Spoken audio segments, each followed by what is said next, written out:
Hello, everybody, and welcome to this session of the IULM Summer School. I am Pierluigi Sacco, and I will be with you today for this lecture on culture and creative industries.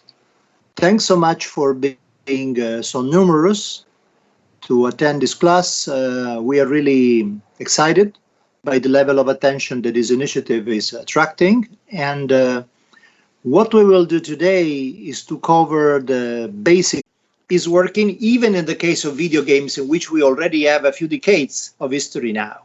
But still now there is this kind of prejudice because, for example, there are some video games that are violent. But when you go to the cinema and you see something like Friday 13, of course, it's as violent as any video game. But in that case, does not raise concern on the future of humanity, but in the case of the video game, it does. It's not the content, it's the medium.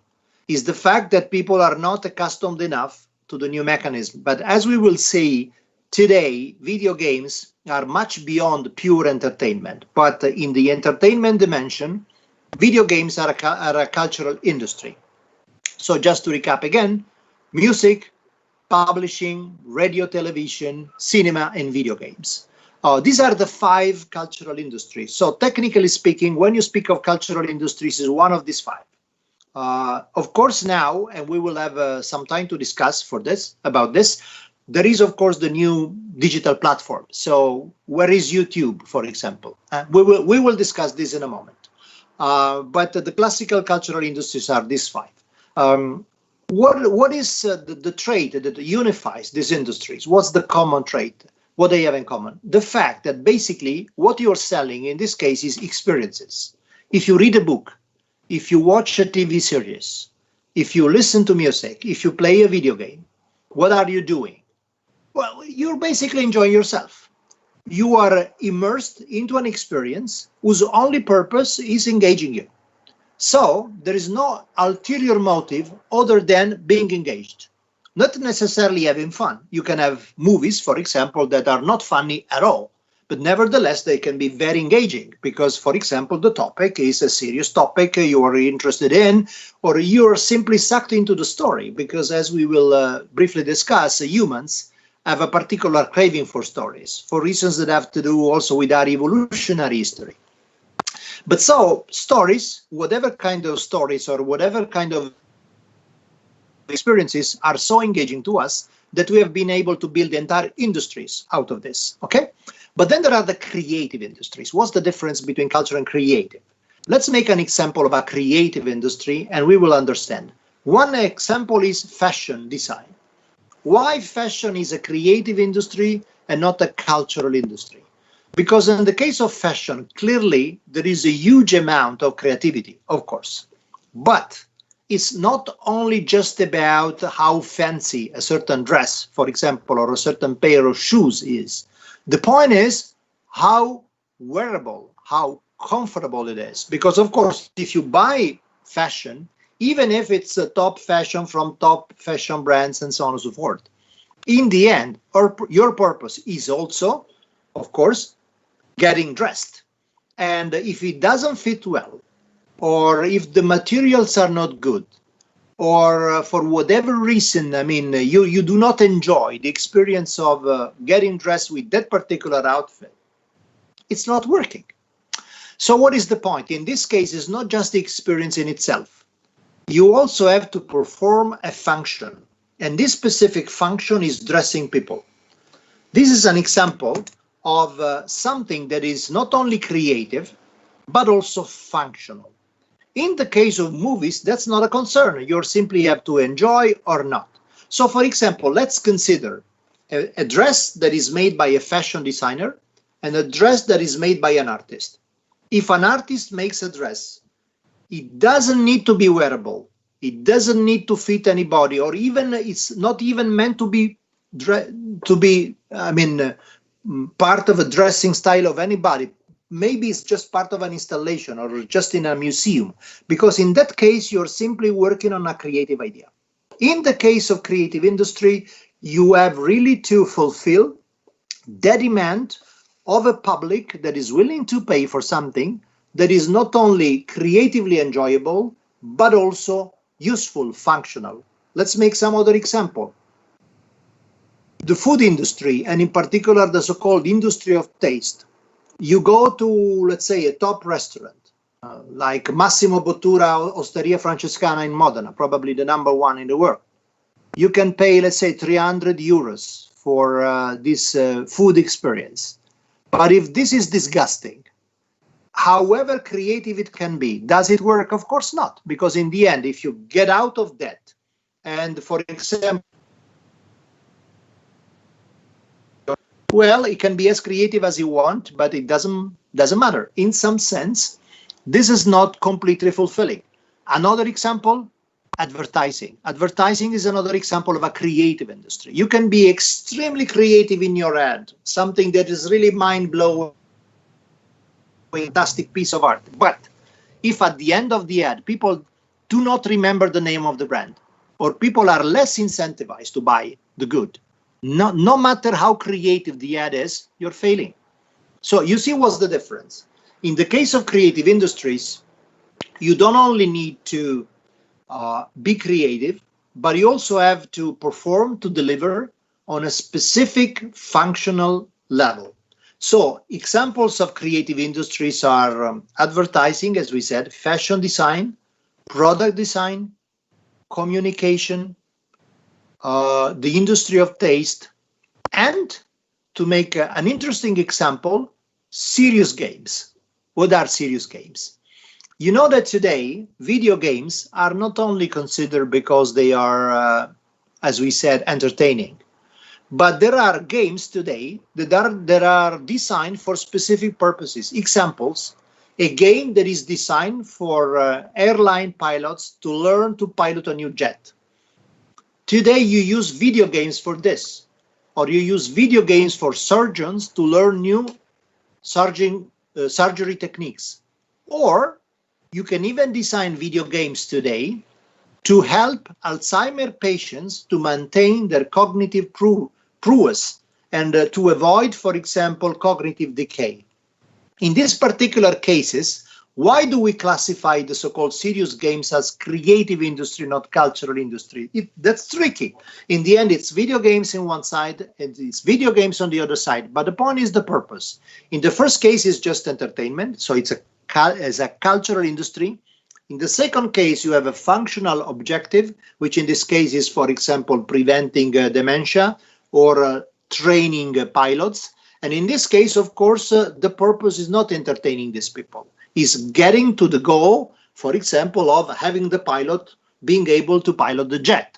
So in this case, serious games, which are games with a purpose, are a creative industry because they have this functional purpose. So you can even have something that looks exactly the same, but gets differentiated by the fact that there are different purposes. Okay? So these are the creative industries. Clearly, culture and creative industries are completely intertwined. Let's make an example, for example, of cinema. In the case of cinema, how many competencies do you need to shoot a movie? You need a fashion designer, because of course you have to dress your characters. You need, for example, an interior designer, because of course there are these interiors. You need a music score. You need a screenplay. You need basically everything. So in the case of cinema, for example, you are hiring talent and competence from basically all the other industries. It's not always like this, but what is clearly the case is that rather than thinking of different sectors that sit one just besides the other, like silos, you have what we could call an ecosystem, something in which everything is related with everything else. And this is extremely important, because in this particular case, even those sectors which are not industrially organized, we made an example, for example, with visual arts. What are the cultural sectors that cannot be considered part of an industry? Neither creative nor cultural. There are basically three. It's visual arts, performing arts, and museums and heritage. Think, for example, of visual arts. You can have video artists that are absolutely not interested in mass market, but their research is basically the starting point, for example, for movie directors to experiment with new techniques. So what I'm saying is that even sectors or theater, for example, all the advances, all the research in theater has been so important to create modern cinema as we know it today. And this kind of research, for example, is hugely important in video games. For example, video game designers today are hugely, let's say, borrowing materials from experimental visual arts, from experimental theater, and so on and so forth. So what I'm saying is that even non-industrial sectors are sectors that can provide a very, very important input for the sectors that are more industrial. So, for example, one big mistake that was made, especially in the early 2000s, by many countries that were very keen on developing a cultural industry was something like this. For example, video games were selling spectacularly. So the video game industry was very promising. And for example, in some Northern European countries like Finland or Sweden, at some point there was this idea, okay, let's invest a lot of money in the video games because this is what is really driving the economy. And let's say, forget about museums or forget about visual arts because these are much less performing. That was a mistake. Why? Because, as we said, it's a value chain in which every single creative part, every single creative universe is tied to the other ones. So if you don't develop, for example, experimental theater, if you're not developing visual arts, you are in some sense destroying possible valuable output also for the industries that are completely marketable like video games. So it's like the same relationship that you observe between basic research, applied research, and technological transfer. In science, if you don't have basic research, some of the things that really can go to the market and become very powerful and profitable innovations will never exist.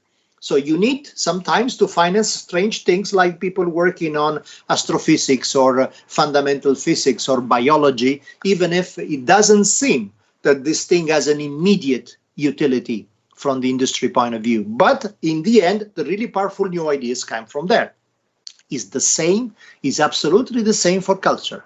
And what artists do, what the performing artists, theater, for example, artists do is exactly this, doing basic research. And if you don't finance this, in some sense, you are also powering down the functioning of your more performing industries. Okay, so what we have learned so far is that there are cultural industries, there are creative industries, there are sectors that are not industries at all. By the way, why? Because as we said, in industries, what you need is technological reproducibility. In visual arts, this reproducibility doesn't make sense because you're selling a small number of originals, like a painting or a sculpture. In theater and performing art, it doesn't make sense because, of course, you want to be there when there is a theater performance. Of course, you can film it. Today, especially with the pandemic, we had to look for different solutions. And for example, having a digital theater. But it's not the same. For most people, staying there, of course, makes the difference. And the reason is that also neurobiologically, we know why. Because when all the people are there engaged, you're not simply watching the movie. For example, your hormonal response is enormous. And the fact that, for example, you are in the middle of a theater in which all people are excited or scared also transmits chemical signals that for us are very important. So that's the reason why staying in a place and watching something together with other people is absolutely a different experience than doing this on our own. So that's the same for in a stadium for, let's say, a baseball game or whatever it is. So in this particular case, visual arts, performing arts, and of course museums and heritage, because you cannot reproduce technological heritage. You could reproduce, for example, let's say an archaeological artifact, but it would not be the same. Of course, you want the original because the original makes sense. The reproduction does not. So for these sectors for which reproduction is not possible or viable, you don't have an industrial dimension. And so these three sectors are not industries, although they are cultural sectors. So where are we so far? We have three sectors which are cultural sectors but not industries, and they are visual arts, performing arts, museums and heritage. Then you have 5 cultural industries, which are cinema, radio, television, video games, music, and publishing. Now, I'm saying this again and again so that at the end of this lecture, you will have a mental map. And this mental map will be very useful to navigate this particular sector. And then you have the creative industries, which are fashion design, product design, communication, advertising, food design and the industry of taste, serious games, and so on, because, and counting, because creative industries are growing. So before we start discussing this in more detail, there is, I think, a burning question that everybody has at this point, which is, okay, but what about the digital platforms? What about YouTube? What about Instagram? What are they? As you understand, it's very difficult to classify these particular platforms within the schemes that we consider so far. Why? Think of YouTube. What is YouTube? Is it television? No. Is it cinema? No. Is it what? I mean, it's very difficult. There's no way to make it fit naturally into the classification that we did so far. Why? Because it basically belongs to completely different family. It's not a cultural industry in the technical sense. There are, of course, cultural industries that thrive on that. How, for example, what was the business model of YouTube? It's basically selling advertising. So clearly it is connected to a cultural industry, creative industry, like advertising. But the ecology of content production itself for YouTube is very different from anything else that is generally the turf of advertising, like cinema or television or radio. And what is the difference?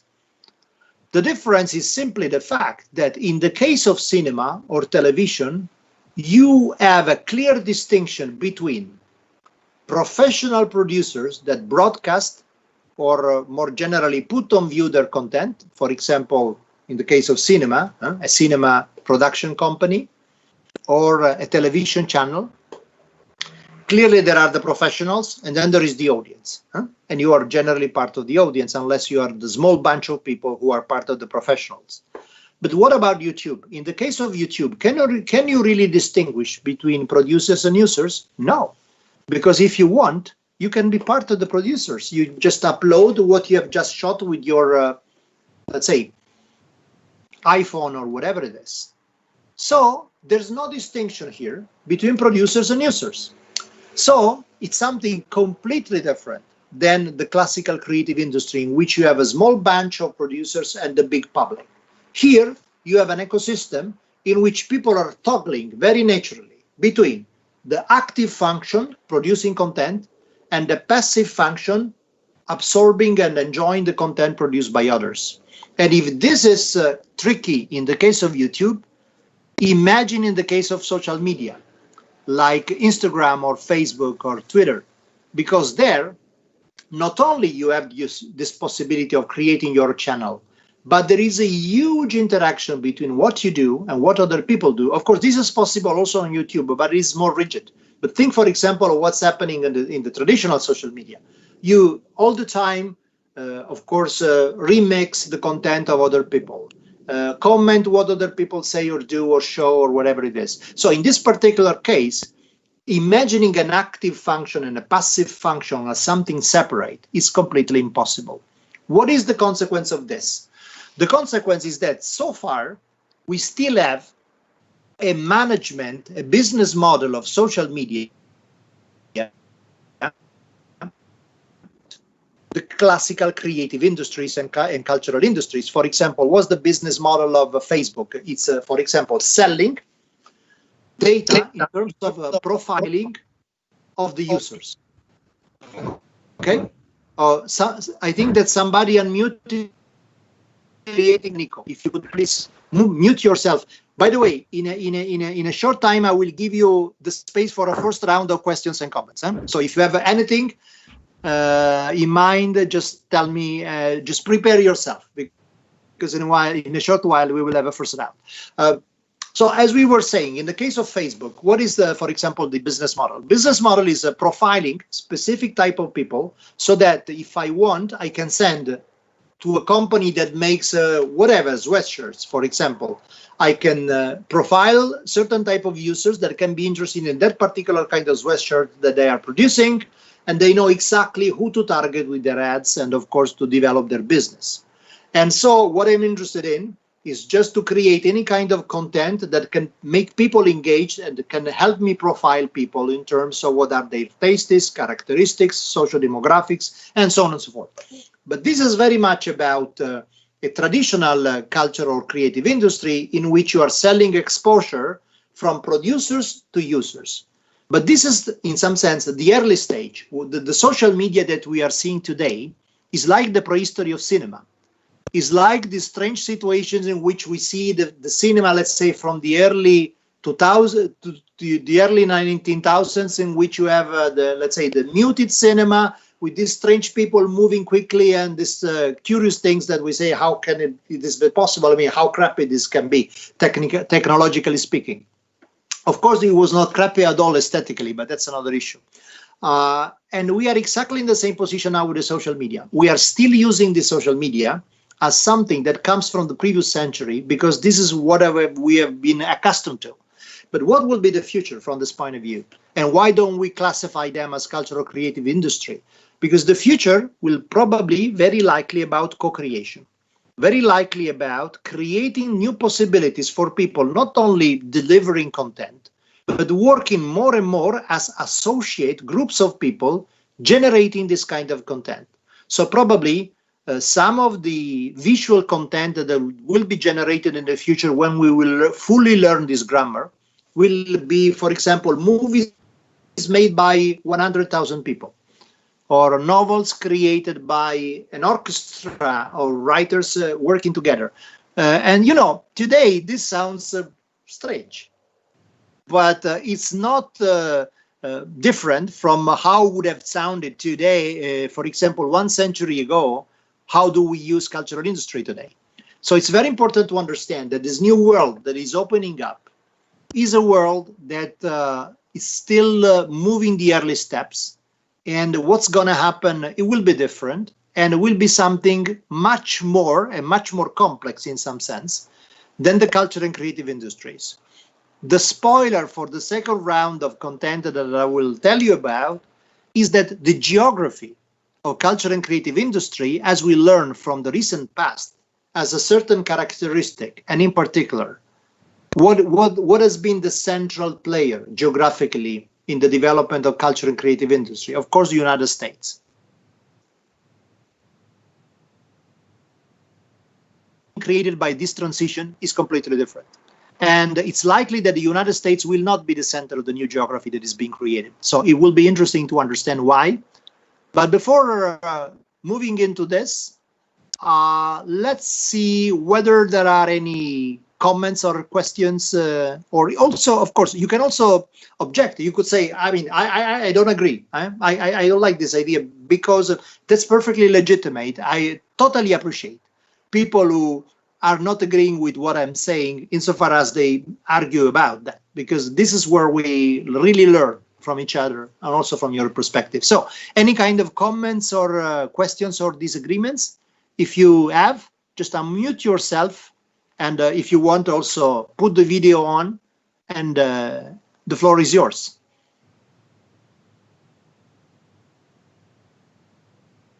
Hello, may I ask one question? It's just from my field, I hope. Sometimes I see a lot of examples right now that creative industries and, I mean, arts, for example, art exhibitions, have a good neighborhood with fashion, with design exhibitions in one project. And for me, it's always a question, what is the border between them? Because sometimes it's not clear. And how successful the projects where design, fashion, I mean, everything of it, just in one project with art. And can it be, or it's not a good way? Thank you. Thank you, Anna. That's a wonderful question, really. I appreciate it a lot. You know, the border is difficult to draw, exactly because today, for example, fashion has understood that working with artists, they have a completely different approach. because what artists do generally is to make the question that nobody does. So from an industrial point of view, what's your obsession? I have to create a new collection. So the point is, okay, what colors do I need? What style do I need? How do I relate, for example, with the archive of my fashion brand and so on and so forth? So you're very industrial. You're going for the product. If you start working with the artist brings you everywhere else. Like really, okay, let's do something on flowers. Why flowers? No, because I feel like flowers now are really interesting. And at the beginning, they say, I mean, this guy is mad. I mean, we are wasting time. But if you really work with good artists, they really bring you to new territories that can be really inspiring. Sometimes they do not. But fashion is really learning that it's like having an R&D lab, so to speak. This is also the reason why some fashion brands are working a lot with artists, for example, on the specific product design. Think of Louis Vuitton, for example, and the work that they made, for example, with lots of cutting-edge artists, for example, to redesign the purses and so on and so forth. But in the case, for example, of other brands like Prada, they don't really explicitly intervene, but they have a foundation that is all about financing, for example, art projects in ways that are much more indirect. At the same time, artists themselves are particularly interested in working, for example, with fashion, because they reach completely different kind of audience. Because, for example, the art world, it's very dynamic, but it's a relatively small world. But if I design a new, for example, a new purse or a new pair of shoes, this arrives to people who would not generally consider contemporary art in a certain way. And this is very stimulating and engaging. So this is one of those examples in which there is a win-win situation, in which the characteristics of the creative industry and the characteristic of art production, for example, are very complementary in terms of fulfilling different needs. But again, that's not always easy and not always successful. For example, I remember that in the 90s in Florence, there was a biennial of art and fashion curated by Germano Cellant. That was in some sense a cutting-edge initiative. Today, I mean, it's trivial. Everybody talks about arts and fashion. But in the 90s, for example, that was very new. And the really interesting thing was that Cellant invited fashion brands and artists to work together in the same pavilions. And in the 90s, what you saw, and that was really a mind-opening experience. By chance, I was living and teaching in Florence at the time. So I simply had at walking distance this incredible opportunity to see, for example, Calvin Klein doing an installation side to side by Hermann Nietzsche or any other artist. And the really interesting thing was that the fashion brands at that time did not understand the language of art at all. Some of those people built a sort of showroom with no real understanding of how, for example, interacting with art could change the perception of the customers in terms of the brand. I would say that in 20 years, they've learned a lot. Today, they have really learned how to, in some sense, redesign, for example, even retail shops in this particular way. Think of what, for example, Gucci did. From this point of view, I think that the Gucci revolution in the late 90s, Tom Ford especially, was all about that, was transforming what was before a retail shop into a sort of museums with installation with, for example, single objects shown as they were, let's say, artworks. And this was not simply just learning the grammar of art from the point of view of creativity. It was also learning the grammar of art from the point of view of, for example, if I see a pair of shoes on a pedestal, like if it was in a museum, I'm probably willing to pay 500 euros, 700 euros for a pair of shoes that differently would be worth much less. So, you know, it's very tricky. It's a long story. It's very complex, and it's becoming more and more intertwined. And especially for the future, what is really interesting is the fact that even the fashion brands today are understanding the traditional kind of vertical communication in which you have the big brand that sells, for example, very expensive products with this glamour around it. It's gonna, in some sense, it's gonna finish. also the very idea of the fashion ecology today is changing because of several concerns like environmental sustainability, growing inequalities, and so on and so forth. So, for example, today fashion brands are starting to learn from artists something that is not simply how to be more creative or how to present the product in a different way. But, for example, they are starting to work on things like, let's say, community creativity. How can I, for example, engage a whole community in creating new forms of, let's say, streetwear, for example, that is not simply the streetwear of the 90s, but it's something that can also interact with, the high-profile fashion. So the point today is that art is becoming what we could call a behavioral laboratory. It's becoming more and more intertwined into the basic steps of the creative process in the fashion industry. And this is an example. So, well, it's really fascinating, and we could speak about this for hours, but I hope that I at least scratched the surface of your question. But this is certainly something that it's worth much more investigation. And by the way, you will find lots of material today also online on this particular forms of collaboration if you're interested in. Are there any other questions or comments? Yes, please. I have a question. So can we fit the makeup industries today in the creative industries? Because technically it is not the same makeup world as it was like 20 years ago. So today we have art as any other, but instead the canvas is the face. And we are also selling products, and it's a profitable industry, but it's not, I don't know, it's not only for enhancing beauty today, it's for creating art as well. So is it a creative industry? Absolutely, Anna. That's a wonderful question again. I mean, thank you for this incredibly engaging questions. It's in the middle of a transformation. 10 years ago, honestly, I would probably myself answer, no, it's not a proper creative industry, but today it is. And it's increasingly becoming as such. And by the way, it's connecting also to issues like, for example, theater, because makeup, for example, is very much related. For example, makeup has been used in theater for centuries to create, of course, different character designs and impressions and so on and so forth. Today, it's becoming, of course, a mass market industry.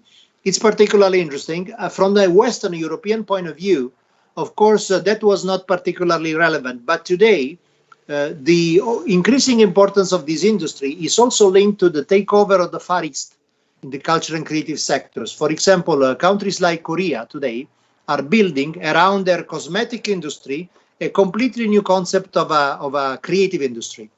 So the answer is absolutely yes. And in this particular case, for example, what's happening on the social media or on YouTube is particularly interesting because makeup is becoming something in which users are experimenting and communicating on the go what they do. There is a very small barrier from this point of view. Everybody can transform him or herself into a makeup artist if they want. And this is really creating a completely new field. And so the answer is definitely yes. We are at the beginning of this process. We are still learning, but certainly, I mean, in the list, in the future, makeup and more generally, what we could call body styling will become a creative industry for sure. In some sense, even tattoos and everything that has to do with body styling today, piercing and so on and so forth, is becoming part of what we could call a creative industry, which is complementary to fashion, but is, of course, very different. Any other questions? Yes, Professor, I had a question I wish to ask you. I had a question about when you were earlier talking about some gaming industries. And I am, how should I say it in a way, like a gamer. I also play a lot of games in my free time. We have seen many times over the past years that gaming industries have been making significant achievements in different platforms, like in PlayStation or Xbox. And these are actually Sony's mostly owned by Japanese, while Xbox is owned by America. And my question was, is there a possibility or a chance where Europe, primarily Europe, has an opportunity somehow to create its own gaming industry, its own gaming platform that can compete with these two gigantic enterprises, with these two institutions. Thank you. Marvelous. This, by the way, is the perfect introduction to the next round of consideration that I would like to propose to you. So I'll answer in a sense by starting, let's say, a new cycle of reasoning on this, because we have to understand what is today, as you correctly pointed out, what is today the global geography of cultural and creative production. So let's consider the classical cultural industries that we were speaking about, like radio, television, or cinema, or publishing. The technology for these cultural industries was created at the transition between the 19th and the 20th century, okay? The invention of cinema, photography, modern printing techniques, the phonograph, and so on and so forth. Most of these technologies were created where? The answer is Europe. Most of this technology was created in Europe. So why Europe did not become the powerhouse of cultural industry and the United States took over instead? The answer is very simple. Well, no, it's not simple, but in a nutshell, we can make it simple like this. Because Europe was already the incumbent player on the pre-industrial phase of culture, which was a pre-industrial phase in which basically think of music before the invention of the phonograph, or think, for example, of theater of the arts. In this case, you could not have a market in which you could sell, for example, your music or your pieces of literature or whatever it is, because the technology did not allow the creation of a mass market. So what was the way in which you made a living as an artist in this way? It was patrons. It was patronage. If you think, for example, of Beethoven, all the compositions by Beethoven have a dedication to some patron that basically donated money for them to be able to compose music or to write novels and so on and so forth. The patronage system was a European system that, with the advent of modern nation states, transformed itself from a personal one, think of Renaissance, Lorenzo il Magnifico that patronizes Renaissance painters, to the public one in which, let's say, the state would pay, for example, for artists, for writers, and so on and so forth, to publish their work, okay? What is the point? The point is that in the case of the patronage system, the experts, the gatekeepers, are not only deciding who gets the public money, but that they are also imposing their own standards of taste.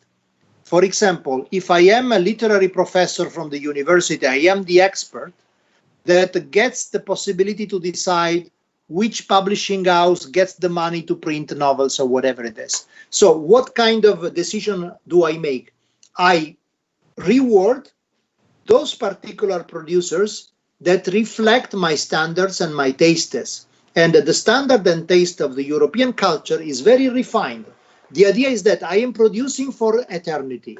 I want masterpieces. So everything that is mass market, that I don't really like, because mass market is corrupting the taste of people. So Europe, from the very beginning, even if invented the technology for mass market culture, was very suspicious of it. And still today, think of this. If you are an American movie director, what's the best thing you can think of in terms of your professional success? A box office success. That if your movie really sells a lot, you are the king of Hollywood. But think you are a European movie director, and imagine that you make a movie that sells a lot. What happens? Most of your colleagues start frowning and saying, you're selling yourself to the market. You're not really an artist anymore. What really matters for European directors is not to make a lot of money at the box office, is to win Cannes or to win Venice, in some sense to have the recognition of the experts and to have, in some sense, the consensus from the peers. This is because still today, Europe makes a lot of difficulty in trying to understand how to market massively their own artworks. Just to make an example, in China, for example, there are quotas so that Hollywood movies can only circulate in movie theaters in fixed quarters. So there is a space that Europeans could try to fill. Why then they don't manage to do this? Because most of European cinema, which is perfectly good, is not marketable outside Europe. It's not simply appealing because it doesn't reflect the same rules, for example, of Hollywood cinema.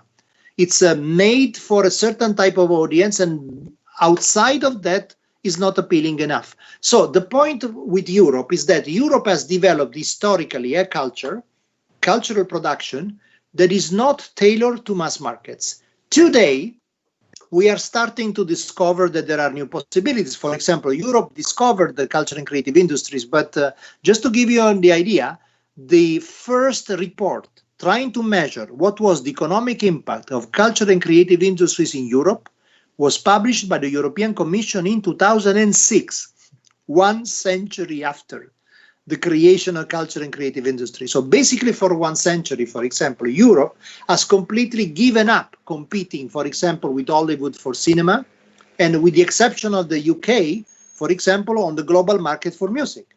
So in this particular case, Europe is today reckoning with this new possibility of making, for example, an economic impact through culture and creative production.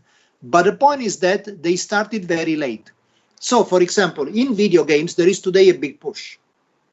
And I would say that, for example, especially certain countries, again, Northern European countries are doing very well from this point of view. But still, I mean, the mentality, the culture and creative ecosystem still needs to go a long way to be really competitive. Who's getting really competitive now? The Far East. And this is interesting because in the case of the Far East, what's happening is something completely different. In some sense, as I said, the new digital platforms belong to a different family. They are not culture and creative industry. So social media or YouTube, they are not culture and creative industry. Who developed the technology for this? The United States, mostly, okay? But ironically, exactly like the case for Europe and culture and creative industries, are the United States really jumping into the new bandwagon in terms of developing the possibilities of this technology to the real limits, to the real potential that they have? The answer is no. In the case of Europe, what stopped Europe from profiting from the interest of the gatekeepers not to embark in mass market? What is scaring the US in really developing this model to its extreme consequences? It's copyright.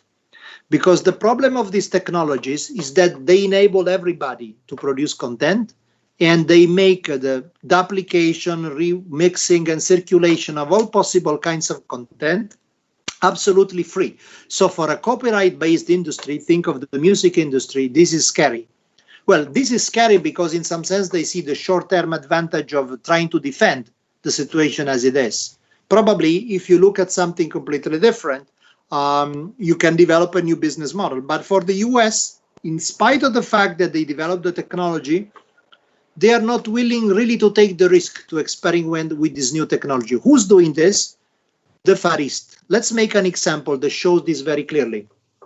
What is today the country in the Far East that is really the beacon of innovation, both in terms of business model and in terms of content? It is South Korea. And there are lots of reasons why. It's a long story, by the way, extremely fascinating. But today there is even a word in Korean to describe the global success that South Korean content is enjoying, which is Hallyu, which is the Korean wave, literally Hanryu. So the Korean wave today is creating a global trend for television series, for cinema, for video games, even for comics. For example, the manhwa is now starting to be competitive even with manga, for makeup, for example, for fashion, for food, a lot. So why they are doing this and how they are successful in doing this? Let's consider TV series, which is one of the most striking examples and extremely clear in this regard. Consider the typical American TV series. What happens? You have a big investment in production for the TV series. You shoot the series, and then, of course, you broadcast it. Try to find this on internet repositories, it's almost impossible because the US industry is extremely severe in policing every kind of illegal circulation or content of what they do. What do the Koreans do? They do exactly the opposite. First of all, they have a completely different system. They shoot when they broadcast. So you start broadcasting the series, you've only shot the first episodes. What do you do while you're broadcasting? You gather all the feedback from the users. And since Korea is an extremely digitally advanced country, even, let's say, elderly women comment on bulletin boards. So what is the consequence of this? That you revise the content as you go. So you co-create, in a real sense, the production itself with the feedback of the users. And of course, not only for the future series, but for the series you're shooting. Of course, this creates a completely different model for actors that have to work, let's say, 18 hours a day while they're shooting. And for the average American actor, that would be impossible. But for Koreans, it's completely possible, just to make an example. But as a consequence of this, you really co-create a product that is shaped also by the tastes of the public, which is something that in the US you cannot really do in the same way. And by the way, this has brought about massive changes in the topics that are covered, for example, in Korean series. But it's not only this. Once the series has been broadcast, you basically upload it on internet distribution platforms, which almost for free make this freely downloadable, high quality, with English subtitles a couple of days, and today basically the day after actual broadcasting. So you would say, I mean, this is crazy. I mean, why are you doing this? You are basically wasting profits. Not at all. Because, of course, the exposure in Korea is not influenced by this free distribution of content after the broadcasting. But what happens is that in this way, you can spread this kind of content in whatever country. So today you have in the all Asian Southeast, Korean series that are completely dominating the market, increasingly so in Muslim countries, increasingly so in Central Asia, and today increasingly so in the US and in Europe, not to speak of South America. So what is the consequence of this? Is that you create a global market that, even if the series are freely downloadable, brings the local national broadcasters, of course, to buy the license to broadcast themselves with the huge advertising return, and a public that is already, in some sense, fidelized on this particular kind of product. Not only this, but think, for example, of the potential market that this opens for things like product placement. Just to make an example, today you want to launch a new type of handphone, for example. You are Samsung or even Apple. What do? Not only you put the handphone in the hands of the main characters of the series, but you twist the story in such a way that you show what are the new functions. As part of the story, you use the functions to build the story in a certain way. For example, the fact that you can freely edit with your finger the images while you shoot them and so on and so forth. So what is the consequence? The consequence is that if you wanted to make a global advertising campaign for your product on traditional media, you would have to spend a lot, and you would also hit lots of people who would not correspond to your natural target. In this way, you hit the target perfectly, it costs much less, and you even have something that is much more than an ad. It's something in which the product is effectively linked to a story you are completely engaged into. So can you imagine what is the difference? So the leverage that this is creating for product placement in Korean TV series today is enormous. There are even global companies that today know that by going through the Korean series, they do not only reach the Korean market, not only reach the Chinese market, they reach the Uzbeki market, they reach, let's say, the Iranian market. So it's a completely different kind of story. So in this new situation, what you have is what we could call a post-copyright business model. Is a model in which, rather than enforcing copyright, you are starting from the fact that copyright is dead, and you build a new way of engaging people through the massive distribution and redistribution of content that business-wise is not losing to the traditional model, is even more powerful, but of course needs a lot of guts. You have to risk on this. What is the lucky position of countries like the Far Eastern ones lies in the fact that they started their industry after the birth of these new technologies. So in some sense, they are already post-copyright industries because they were born after the new technological revolution of the media. So for them, it's natural. But what is happening, ironically, is that exactly like in the case of Europe and culture and creative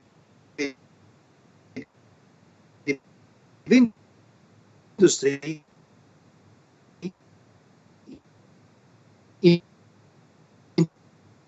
the case of the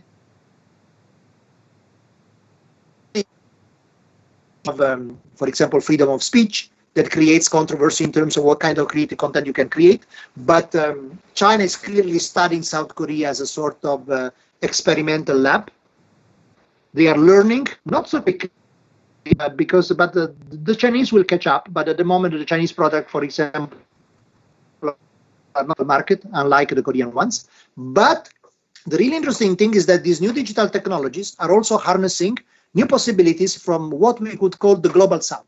For example, South America, Africa are developing extremely new creative experimentation with digital technologies that in the future will probably change completely the geography of culture and creative production. What we can expect in the last 20 years is that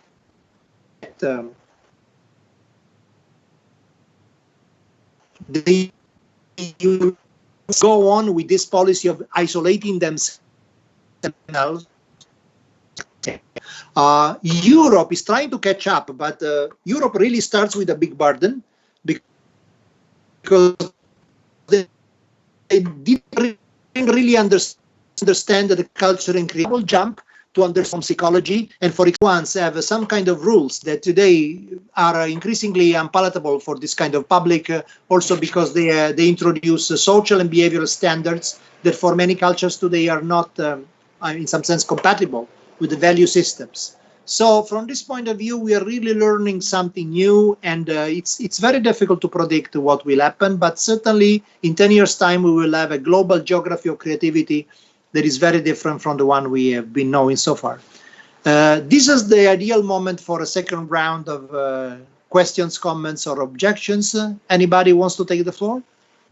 Yeah, I have a question. Sure. Who wants to start?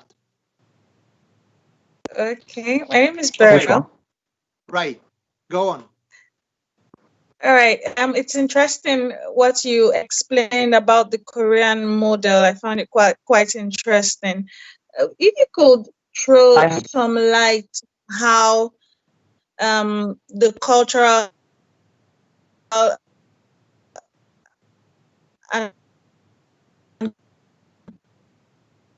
Nigeria, and the government appears to pay lip service to support for the cultural and creative industry. And so many people try to help themselves. What model do you think can work based on your research, all the things you've been studying, you've been looking at? What do you think can help? I know in Europe, they got some level of government support, but that's not happening here. What do you think can be done besides looking at the government? Because I don't think help might come anytime soon from them. Well, thank you, Beryl. This is a wonderful question. And by the way, as you know, Nigeria is today a powerhouse, for example, in cinema. Nollywood today quantitatively shoots more movies per year than Hollywood itself. Of course, it's a completely different budget and it's a completely different production system and circulation. But you're right in pointing out the role of the government. The problem there is that, of course, the government is not completely easy with, let's say, free speech in creative production in Nigeria. There are complex issues that you know much better than I do. But this also means that, unfortunately, limitations to creative expression that come from political reasons are, of course, stopping a lot the creative development of the sector. But The independent sector in Nigeria is extremely dynamic. Probably today with South Africa and Egypt, Nigeria is probably the most dynamic and promising country in terms of future creative industry. The problem will be exactly how to bypass this, let's say, cultural and political problems. And the other issue is that clearly, for example, in the case of Korea, what makes Korea so successful is the fact that the Korean economy today is a big industrialized economy. So the amount of resources that can be spent, for example, in terms of production are huge, and they are attracting international investment increasingly. In the case of Nigeria, the problem is today that most of the production is self-financed. It's just the national money that goes to this kind of productions. And this, of course, limits a lot the scale of production. Nevertheless, what I find particularly intriguing in the case of Nigeria is really the level of creativity. So it's probably too early for Nigeria to be competitive, let's say, with giants like South Korea. But I see a lot of leverage today for Nigeria to create a new generation of cutting edge, for example, movie makers, and more generally, I'm speaking of cinema, but it's absolutely not limited to cinema at all. Of course, in the case of Nigeria, it's about literature, it's about music, of course, it's about so many different possibilities. So this is the moment in which I think Nigeria has to build, let's say, a strong bottom-up creative base. When it is strong and vocal enough, it will be difficult for the government to curb this completely, because in the end, Korea itself was an authoritarian country. And for a very long time, it's been in a very difficult situation. For example, due to the Confucian tradition in Korea, the difference between men and women in Korea has been huge. Korea is one of the most gender unequal countries in the world. But the example of the TV series is interesting. When they started shooting the TV series, at the beginning, it was very like the American love story kind of things, romantic, crappy things, very cheesy and so on and so forth. But when they started having this vocal input from the audiences, that was mostly young women, the input from the audiences was empower the women characters. And they did this. They did this to an extent that now you have in Korean series, even series in which the women character physically beats up the male character. So can you imagine in a gender unequal country? This is just, a curiosity. But this gives you a clear idea of how one decade of constant input from the bottom up in terms of changing the narrative is changing completely the imaginary of the country. And this has political reflections because these people vote. And if you don't give them a platform in which you make space for this kind of concerns, for example, give more opportunities to women. Now that women feel empowered, now that women see that, for example, the national narrative is all about that, politically, you cannot survive without giving them space. So I see the same route, in some sense, for African countries and Nigeria in particular. It's extremely important today to change the narrative, and to change the narrative from the bottom up, exploiting the possibility of really engaging the younger generations in these forms of co-creation. What is happening today in terms of frugal production models in Nigeria, for example, shooting with mobile phones, even movies, is incredibly interesting. And in this case, on a budget, you can do very, very innovative things. What is important is to give a global platform and distribution to these contents. Here, for example, Europe can give a hand. Because, for example, the European Commission has a program in the DG development that is all about showcasing, for example, creativity from Africa. And I've been also partially working with this office, and I think that these are things that have to be promoted. But this is the way. The way now is not immediately aiming for, let's say, big industry dominance. The aim now is building a base for a new narrative, which is recognized enough by the public opinion that brings empowerment for the younger creative producers to create this change. It will take some years, but not so many. Because today what's happening is that the digital interconnection, of course, makes everything so visible in such a short time that it's not something that we'll have to do with the next generations. I think that this generation can do it, but of course it needs patience, coordination. But I'm personally very closely following what's, of course, with the information that I have, but I'm very closely following what's happening in the most promising African countries, because I think that they are the laboratories for the future. And many people are realizing this. So let's hope that this means that more resources from outside. Don't be scared by the challenge. I think the moment for Nigeria is coming. This is I'm really looking forward to this. Any more questions? I have a question. Sure. Furkan Emiroğlu in Turkey. In Europe, in film industry like Sundance Film Awards, new waves. There are new waves in cinema industry. When we analyze the type of cinema, some themes and themes and the topics are more obscure and chosen by directors and juries of the film awards. Are there any supply-demand relation in this sector, or can we define this situation as a creation of artificial demand? In European films and some film platforms like Netflix and Mubi export these contents to other countries, but the other countries may not comply with these topics. They perceived as a immoral aspects. How can we explain this situation of out of the globalization? Is it moral, or are there any need for the government restriction, and then some problems of the government and the public? How can you expect? Thank you. Thank you. This is really, for example, film festivals are really, let's say, an expression of the European model. Think, for example, of the Venice Film Festival. You have the Venice Biennial for Arts, and then you have the Venice Film Festival under the same roof. So it's really something like high culture, giving you the blue ribbon if you do something really, really good creatively. And Cannes, for example, is the same. When you mention, for example, something like the Sundance, is different, because there is more like a talent pool for Hollywood to get some fresh blood, so to speak, into the creative process, and in ways that are cheap and in which independent production can have a showcase. So the logic, apparently, the logic is completely different. So the European ones, like Cannes, Venice, Berlin, Locarno, they are very European, and it's very much giving you, let's say, the prize for creative excellence.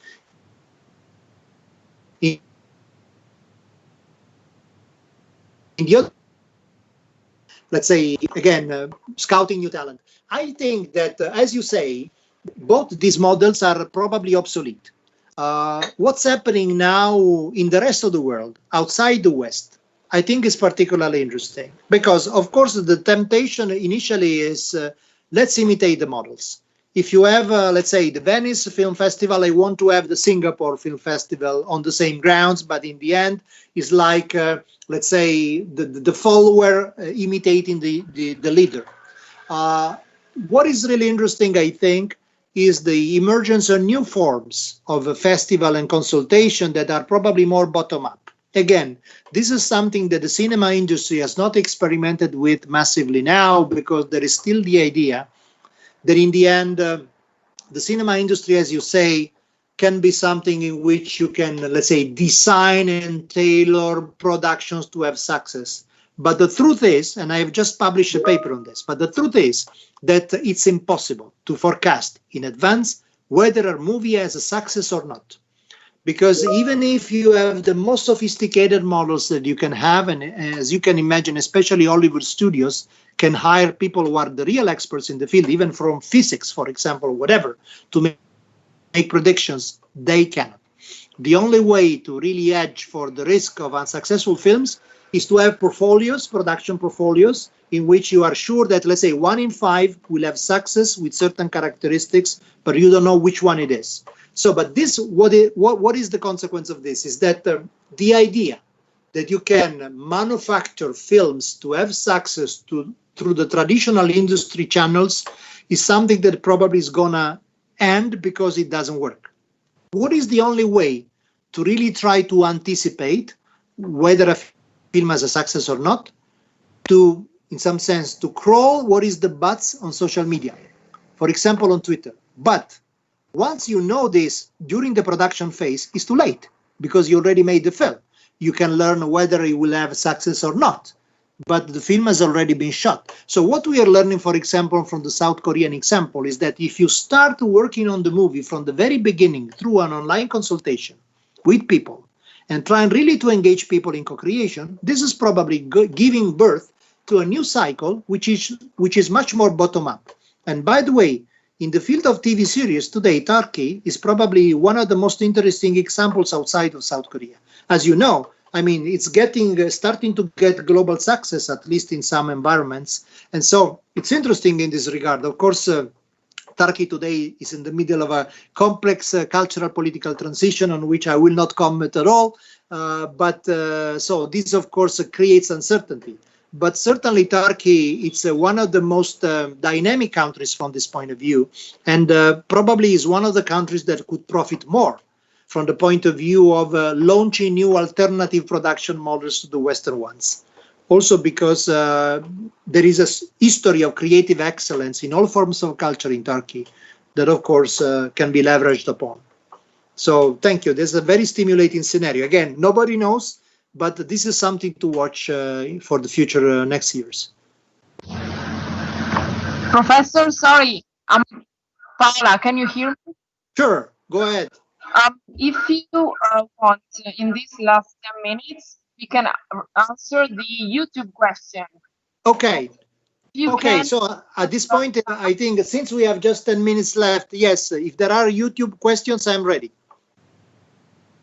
Yes, on your chat here in Teams, you should find the questions. Let's see if I find them in the chat.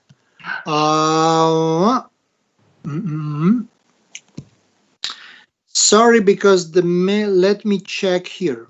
Okay.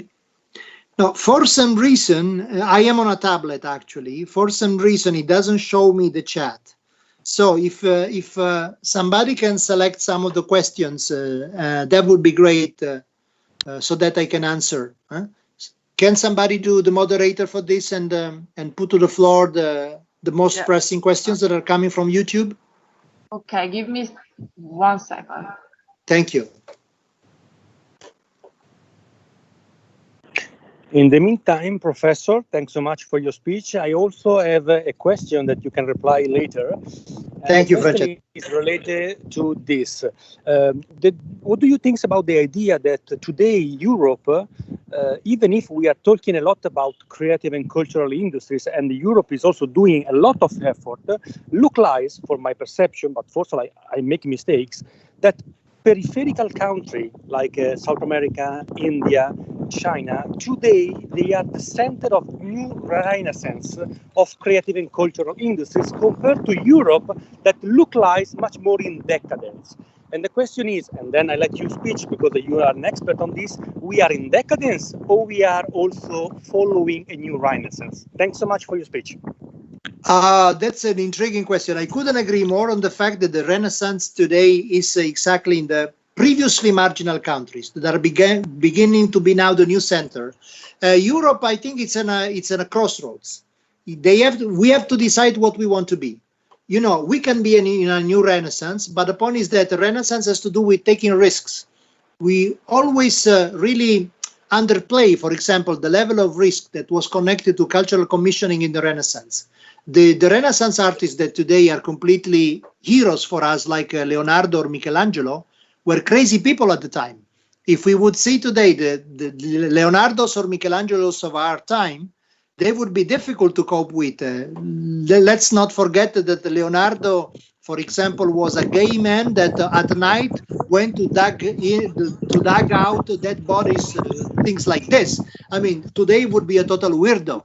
So it's interesting that the Renaissance patrons were able to commission cutting-edge art by this kind of radical intellects with a level of risk that today would be probably difficult to bear.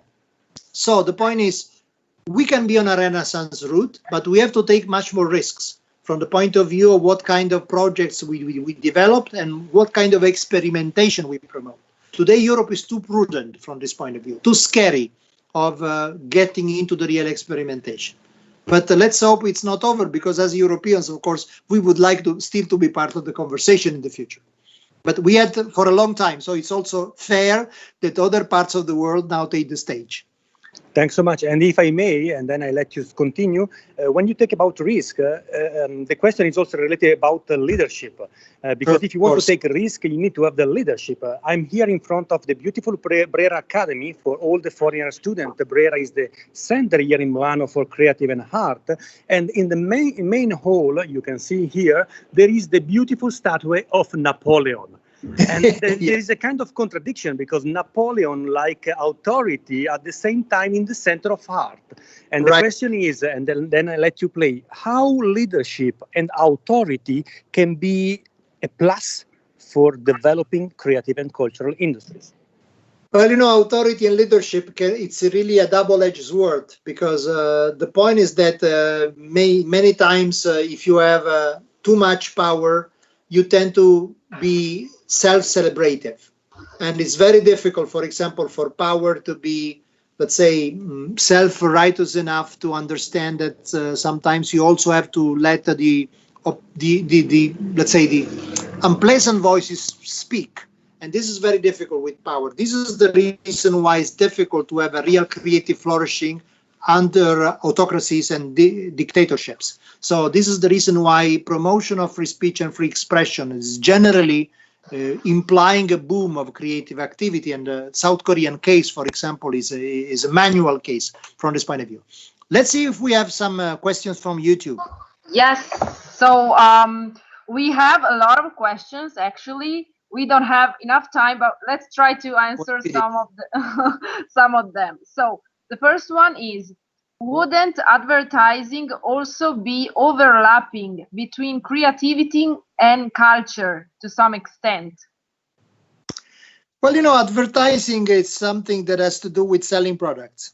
So there are even famous examples. There was a famous ad shot by Federico Fellini that was for an important alcoholic beverage. But although this was shot with Marcello Mastroianni, very refined, the point is that Fellini, at the very last, basically, frame of the ad, had the characters almost moving, even if they were starting to vomit. Can you imagine how this could work, for example, for an advertising to make a beverage pleasant? So it didn't work at all, to make an example, in spite of the fact that it was Federico Fellini. There are other examples like Oliviero Toscani with the death penalty campaign for Benetton. Benetton had to fire Oliviero Toscani for that campaign because it arose such a level of indignation in the United States that it really needed some form of redemption. So this to mean that you can have extremely creative people, very valid, that however are not serving the purpose of the advertising campaign itself, and it doesn't work. So my personal feeling is that clearly there is a very, very important cultural side to advertising. And for example, today we can have museums of advertising which have an important cultural significance. But the point is that in the moment in which they are produced, advertising is very much about making product more sellable. So from this point of view, the overlap is there, but more retrospectively, in the moment in which advertising serves its function, is very much a creative industry and a hard-selling one, I would say. Okay, so another one, if you want. Sure. How creativity and innovation can be used for redesigning the knowledge management process? Wow, that's a marvelous question. Well, you know, today is very much about this. Companies today have to motivate people, and motivating people for a while has been a game of hiring consultants and making these people play with strange things and so on and so forth. But it's completely natural. So, for example, from the point of view of the knowledge management in big companies, there's been a real striving for decades in finding new formulas. Today, we are starting, for example, to witness a growing experimentation with artists working in corporate environments in ways that are exceptionally motivating for people. in terms, for example, of leveraging new innovation and creativity. There is, for example, a company in Italy that makes kitchen apparel called Elica, and it's a very, very competitive market in which you really have to innovate all the time and manage the innovation process throughout the value chain. And interestingly, they have developed a model in which they have invited a sequence of artists. Now they have a foundation that basically works through this and also does consultancy for other companies. Yeah, they have this project in which artists go there, working in the company environment with workers with specific targets and objectives to realize a project. But the point is that in doing this, they work with in this case with the company workers in terms of developing the skills that are needed to generate innovation, to manage innovation, to create an innovative environment. To make a long story short, after 5 years of experimentation, they have tripled their number of design patents, and they have almost doubled the number of technology patents, just working with artists in a very inexpensive way. And by the way, now they are also developing this model, as I said, as a consultancy model. And this is something, and by the way, they were elected 5 years in a row, best place to work in Italy. So the really interesting thing is that if you start working with this in a new way, in which you understand especially that you have to invest, for example, in your company workers in terms of not simply of skills in the traditional sense, but also in terms of being able to attach meaning to what they do in a different way, transforming the corporate environment into something that they really recognize with, something meaningful, well, it changes completely the rules of the game. And I think that in the future, creative ecosystems in corporate environments will become a huge, big trend. I think that business schools today are starting to realize this. For example, I am personally working a lot on the role of narratives in a business environment, which is not storytelling. It's something much more complicated and interesting. And for example, we have some ongoing research now with the Harvard Business School, which is all about this. So, yeah, I think that this is an incredibly interesting field to explore.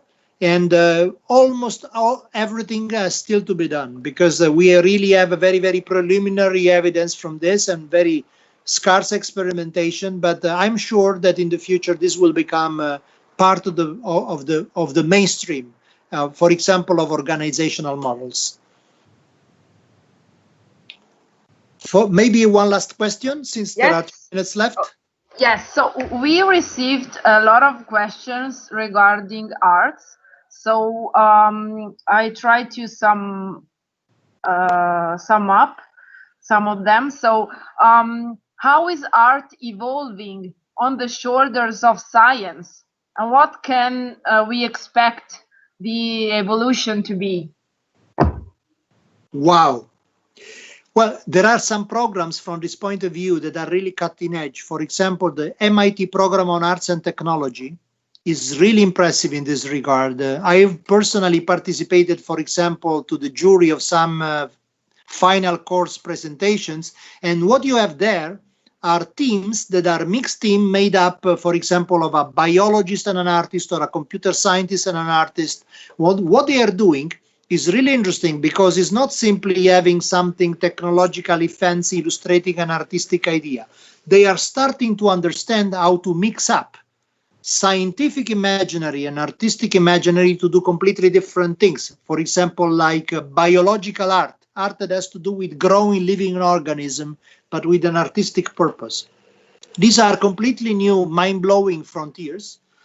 Honestly, I think that it takes a lot of time, even if, I mean, that was the MIT, so I really had big, let's say, imaginative, mind-blowing, young, dynamic young people. Most of the project was still very naive and very difficult to integrate from this point of view. But now the thing is becoming more interesting, and I think that it's probably too early, but in, let's say, 5 to 10 years, we will really start to see some interesting art which is scientific and artistic at the same time.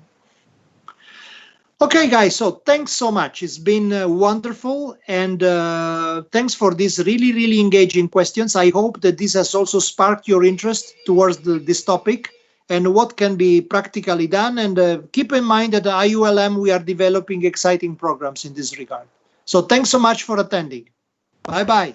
Thank you, Professor. Thank you. Thank you very Guys, much. guys, we have a short break. I mean, we'll be back in half an hour with the next lesson if you want to stay with us.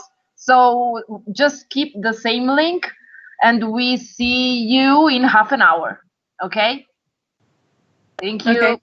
Thank you. Thank you. Thank you. Thanks. Thank you. Thank you. Thank you.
Ecco, riattivazione microfono in corso, cioè, ma io devo stare disattivato?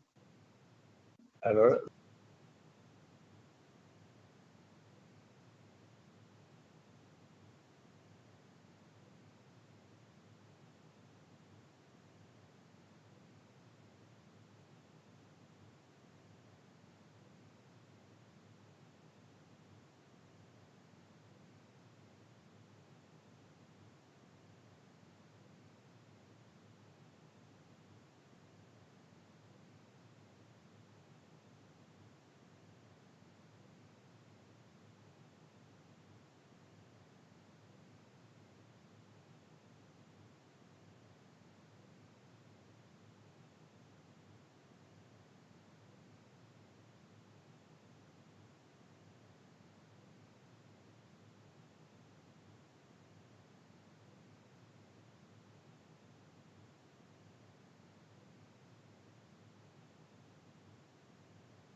Good morning, Francesco. In a couple of minutes, we will start the lesson.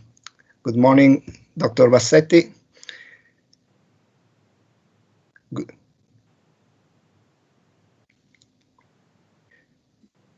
Good evening, not good morning. Mi sente?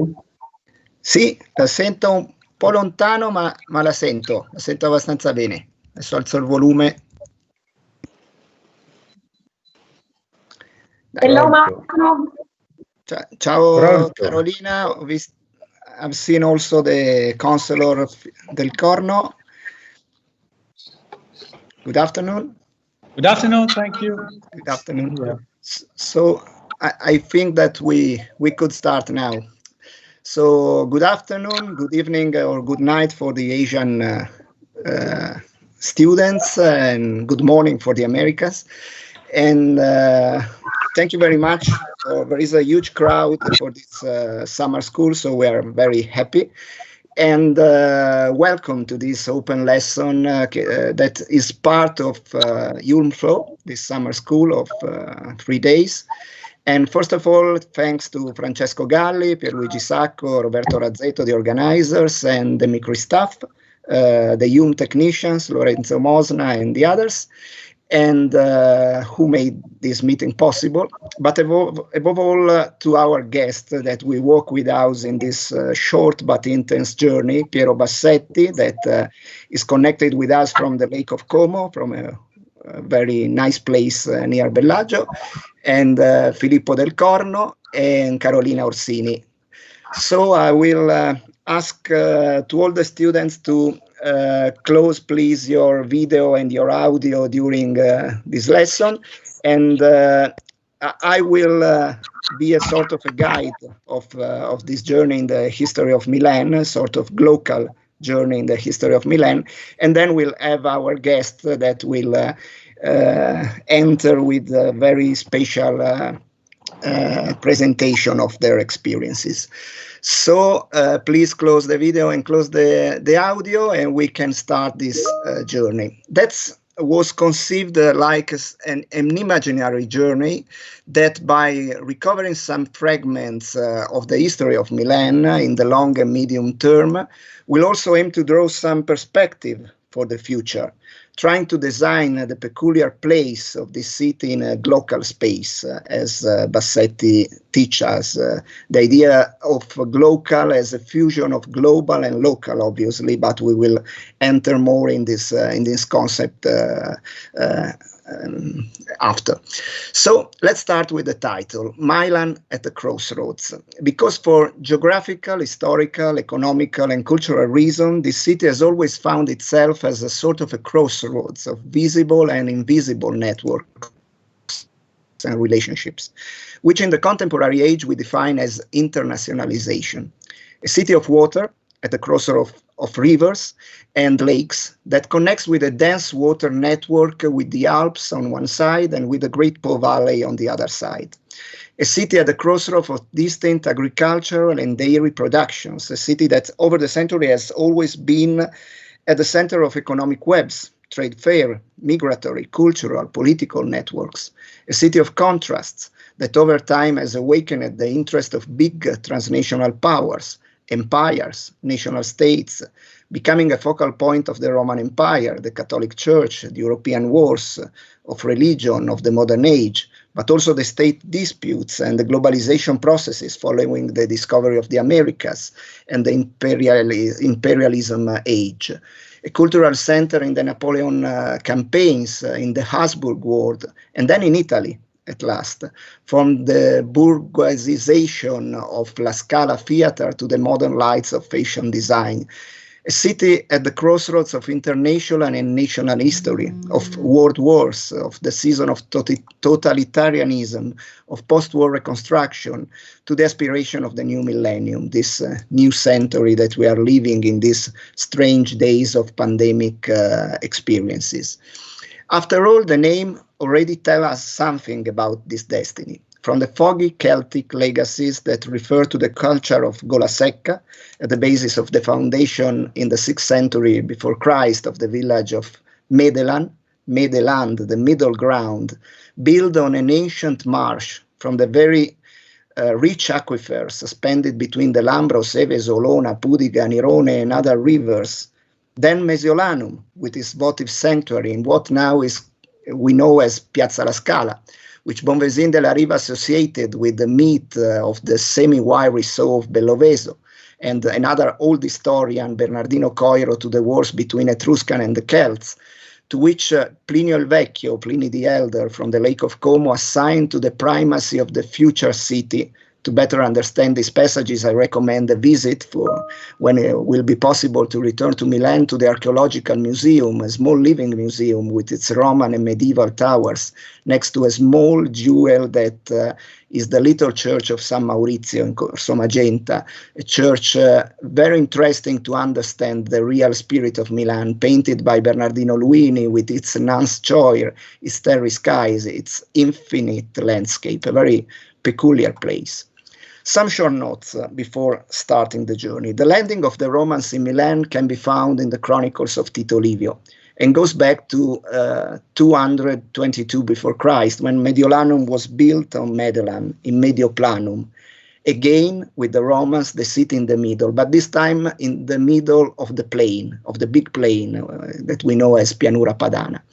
A center destined to become a Latin colony from some years, and a municipium, then a strategic epicenter of huge military castrum of Cisalpine Gaul.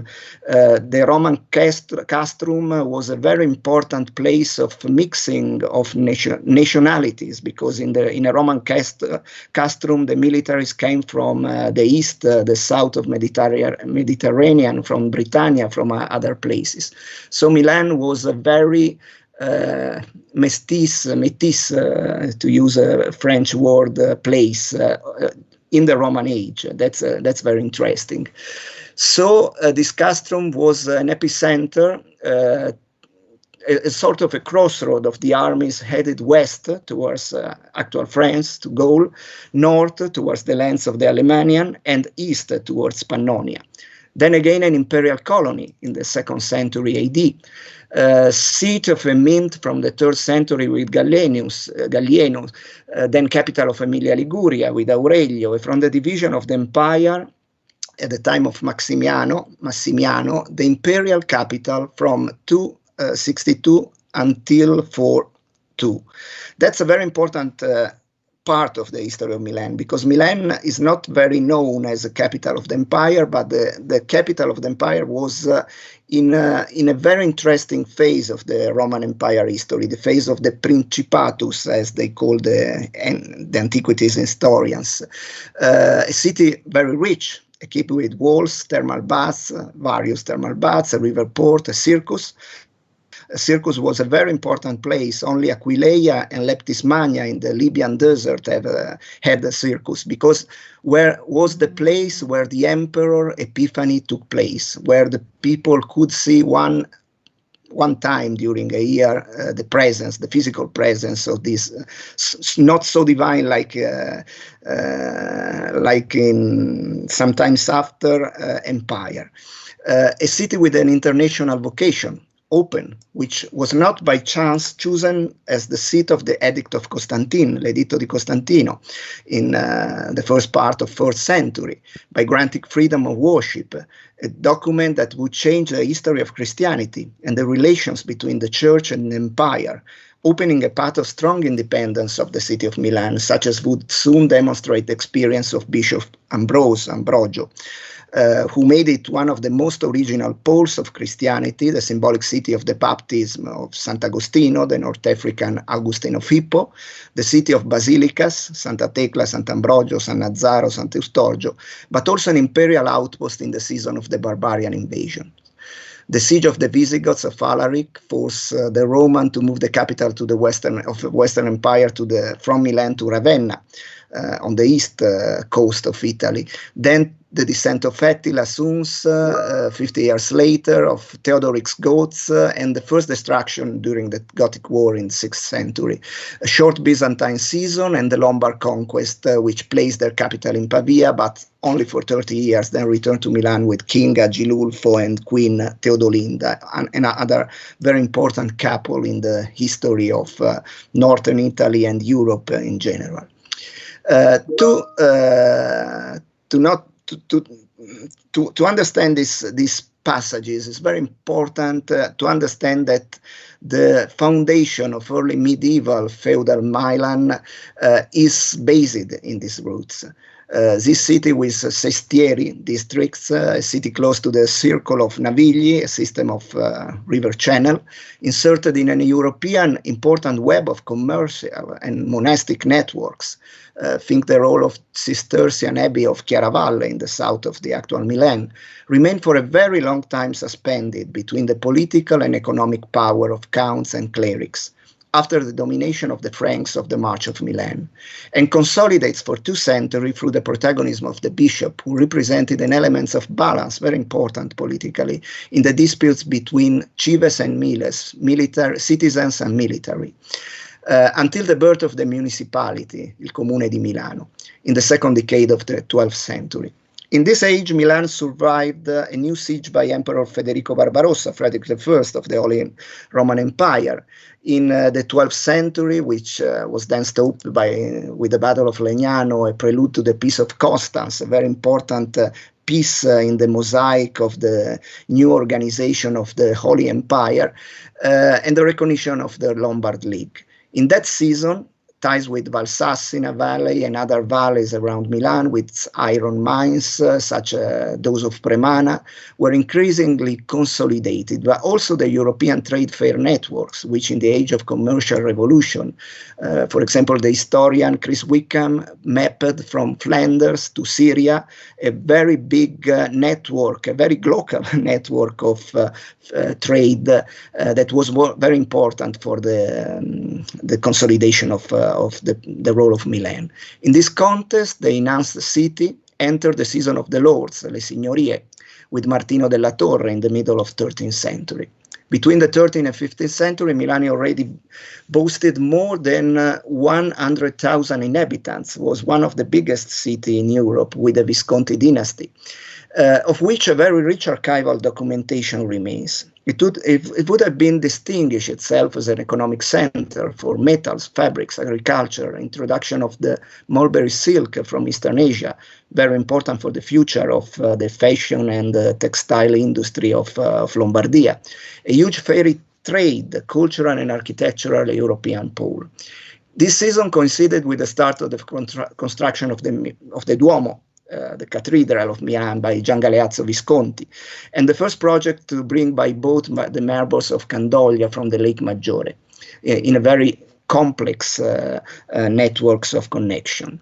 Milan became in this age an important European duchy that reached its apogee in the 15th century with the lordship of the Sforza. This was the season in which the Milanese court came to clash with the Venetian Republic, which expanded the border of the other until the Adda River, and hosted personalities such as Bramante and Leonardo da Vinci.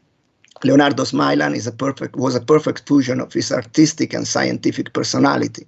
The city of La Sapienza, on an immersive technological innovation, water fluvial, mechanical, architectural, musical, in various fields. And here is an obligatory visit to the Museum of Science and Technology at Sforza Kesto. But this peculiar history of the city has been rediscovered and enhanced in full in recent years.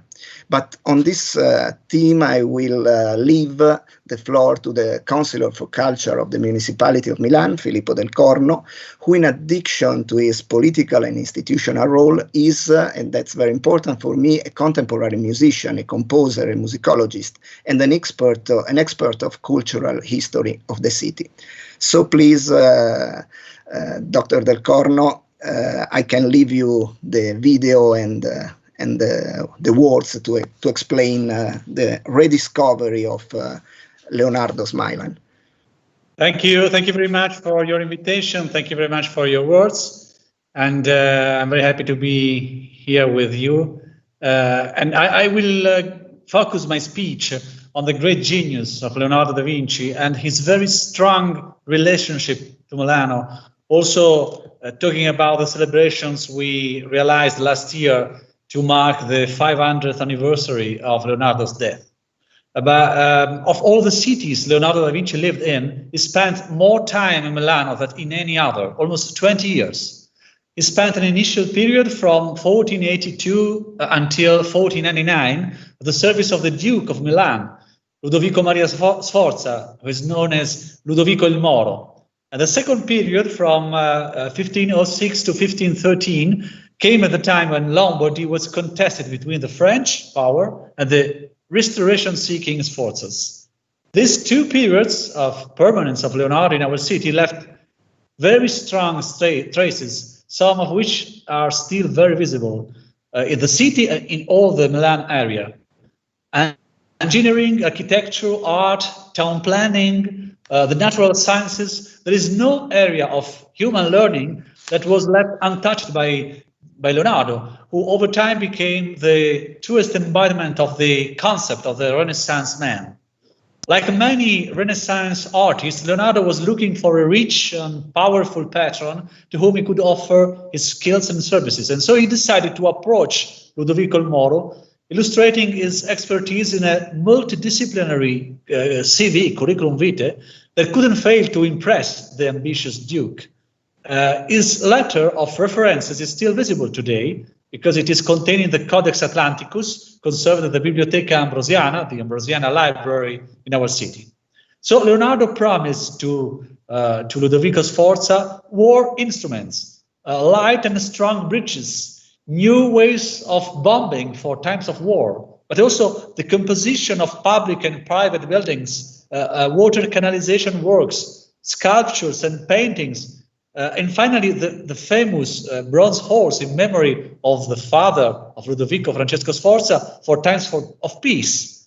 Unfortunately, all that remains of the bronze horse promised to Ludovico il Moro are a lot of the preparatory drawings. But when the time came for the horse to be cast in bronze, the metal was needed to build cannons for war. And so the clay model in Cortevecchia, and now the Palazzo Reale, was destroyed by the French in 1499. The Cortevecchia was Leonardo's home in Milano.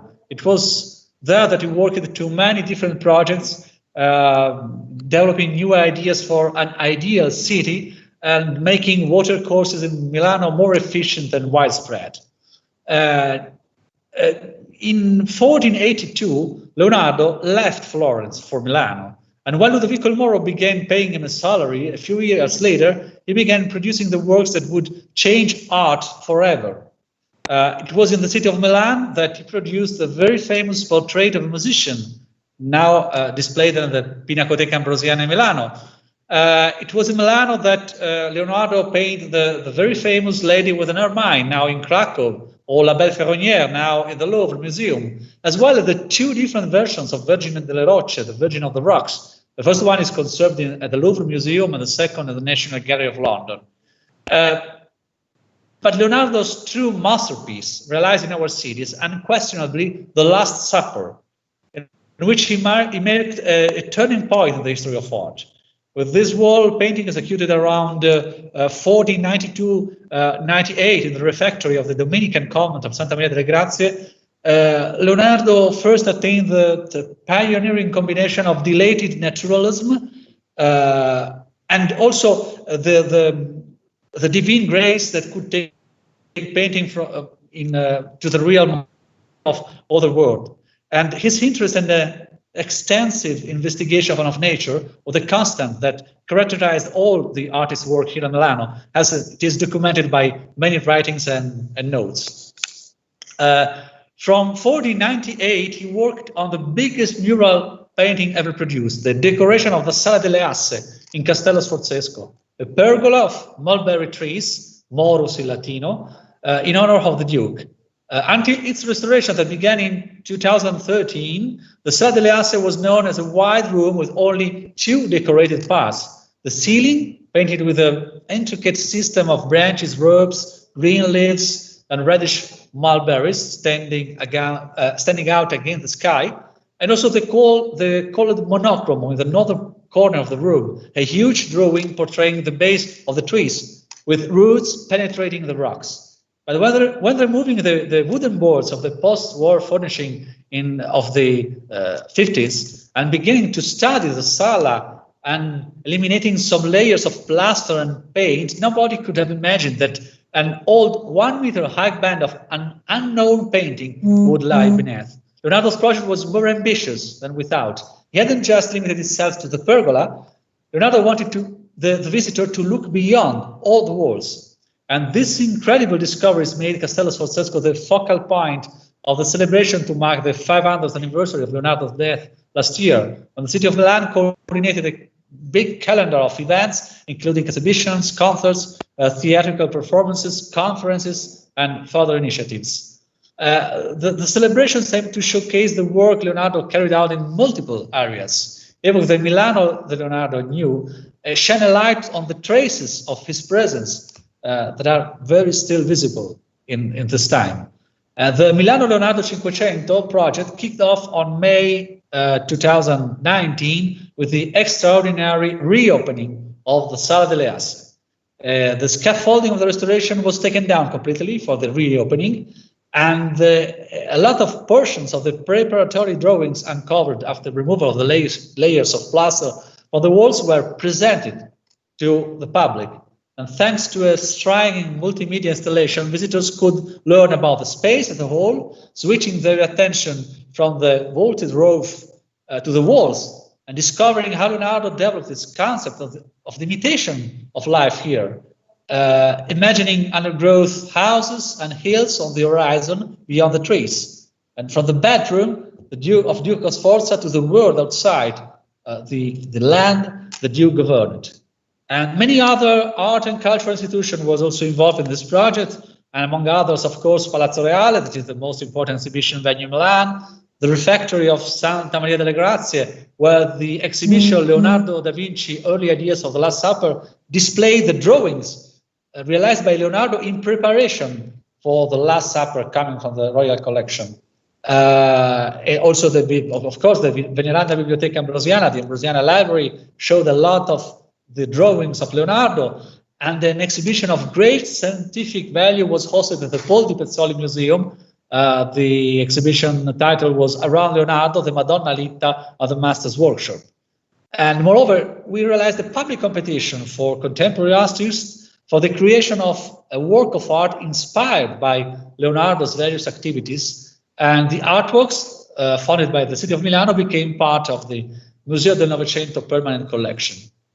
During this year of celebration, citizens, visitors, and of course a lot of tourists could hang around the same places where Leonardo lived his daily life more than 500 years ago. And also they could experience the same creative ferment, the innovation, the transformation that are still changing the urban aspect of our city as well. I think that Milano still remains, I would say, aware of its long history, but at the same time is focused on the future. And of course, it is increasingly attractive for talented people from all over the world, just like it was in the Leonardo's time, when Milano was really a breeding ground for all that would become cutting edge in the fields of art, in the fields of music, in the fields of science or architecture or urban planning, and even fashion. So I would thank you for your attention. And of course, we can go on in this journey along the history of Milano, but I was very happy to have the opportunity to focus our attention on this very brief period, but very important for the city, when Leonardo da Vinci lived and worked in Milan. Thank you very much. Thank you very much to Filippo Del Corno, a very interesting speech, and that connect perfectly the past with the present, and the importance also for not only cultural policy, but also to build a project for a modern local big city like Milan in the European, in the world, in this little world that we are living now, more little in this age of pandemic experiences. So someone maybe forgot an open video. Please close it.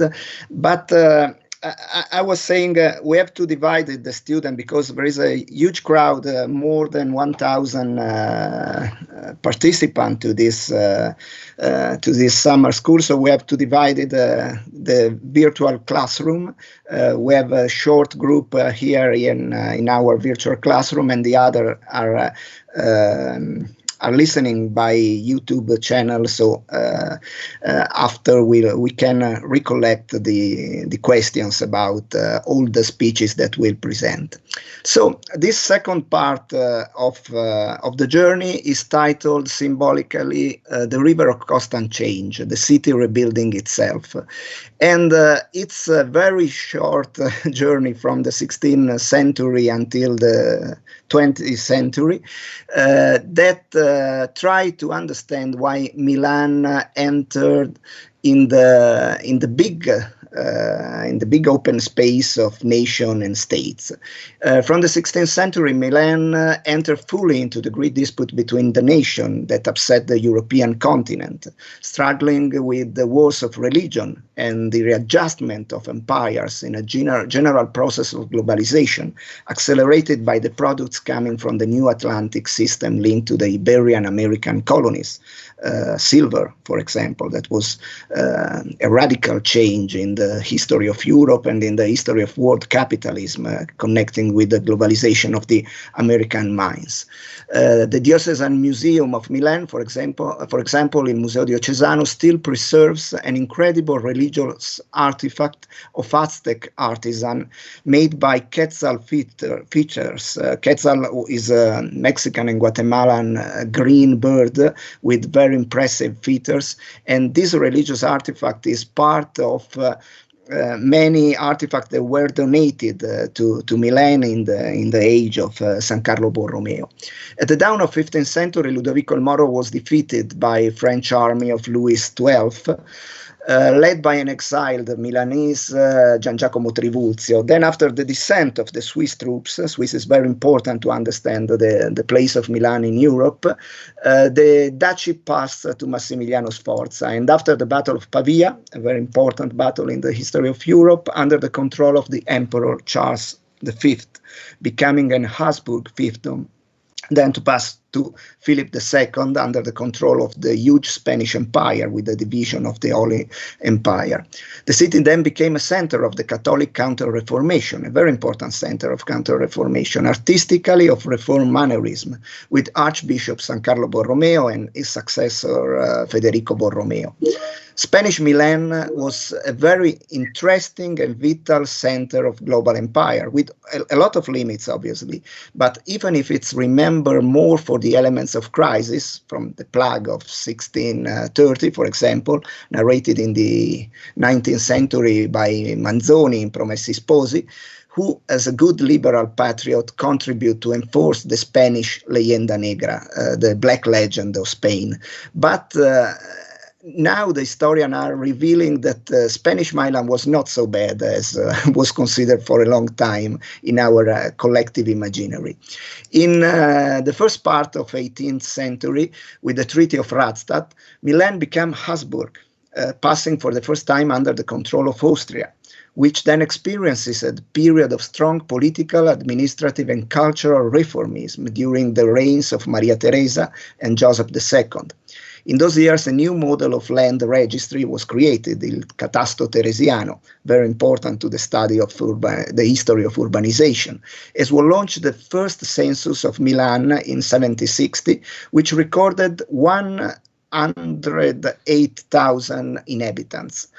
But that was also the season of Cesare Beccaria's international reflection that would play a crucial role, a peculiar, very important role in the redefinition of the history of human rights, in which Milan was one of the center of European enlightenment, Illuminismo, as we call it in Italy, but also the time of Pietro Verri, of the letters of Giuseppe Parini, the art of Pier Marini, and the age of the foundation of the Brera Academy, the university, the Braidense Library, neoclassicism arts, but also when a new kind of banks, the Cassa di Risparmio delle Province Lombarde, was experimented and invented, changing the role of the financial presence of the city in the European context.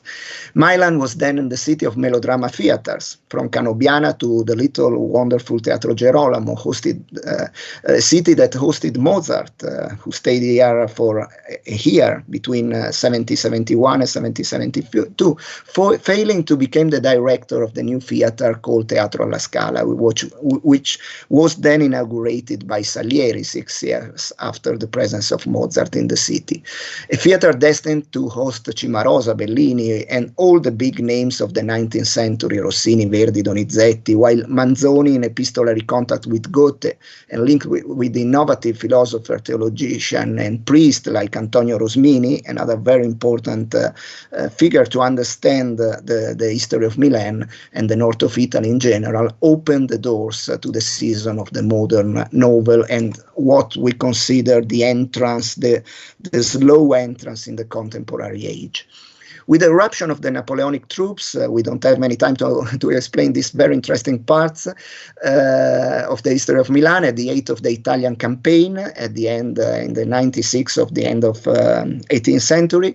Milan was the capital of Transpadania Republic, then of Cisalpine Republic, La Repubblica Cisalpina, and of the Napoleonic Italian Republic. With the foundation of the empire in the cathedral, nel Duomo di Milano, just equipped with a new immaculate white facade, as we know now, and with the Iron Crown that marks a symbolic passage in time from the medieval age to the modern age, the Napoleonic Kingdom of Italy, part of the Napoleonic Empire.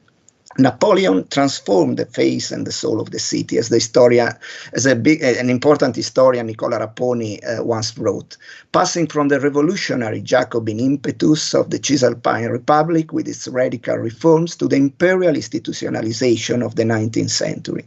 He opened the heart of the city with a series of architectural risky projects that came from Foro Bonaparte and Arco della Pace as an ideal connection to the Parisian Arc de Triomphe. But ironically, these two big urbanistic operas were urbanistic reinvention of the city were paradoxically completed by the victors of the Corsican emperor, the Austrian. In 1840, with the fall of the empire and after a conspiracy and revolt that hit the Jacobins and the liberal circles of the city, Milan returned to Austria for a second time, to be transformed with the Congress of Vienna in a capital of the Lombardo-Veneto kingdom, who had as Grand Duke Viceroy, former king, the brother of the Emperor of Austria, Maximilian of Habsburg, a very important person to understand the local connection of the age. As you know, with the Napoleonic project to close the expansion of United States, Maximilian would be sacrificed in Mexico as Emperor of Mexico for 3 years during the Civil War in the United States. So that's explained. Some years ago, we made a very big congress in Puebla, in Mexico, about the American Civil War and Mexican Wars connected to European kingdom. There was a speech by this experience viewed by London, by Paris, by Berlin, and I had to talk about the Italian vision. Was very complicated because we have a Milanese vision, we have a Roman vision, we have a Vatican vision. It was a very fragmented analysis, but the role of Maximilian as a liberal emperor and the liberal Grand Duke of Milan was very interesting in the intent of renovation of the Austrian Empire in the complex puzzle of dynasty changes of that age.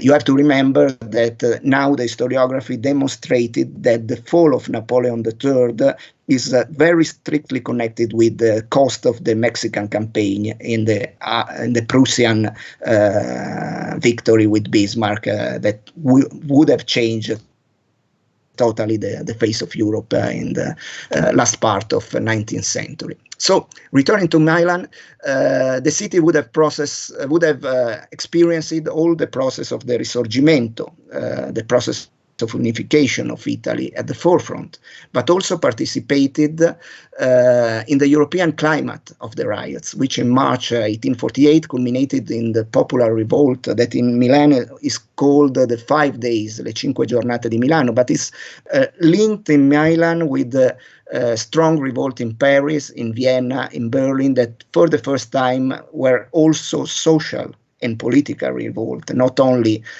elite revolt like in the 20s or in the 30s of the century.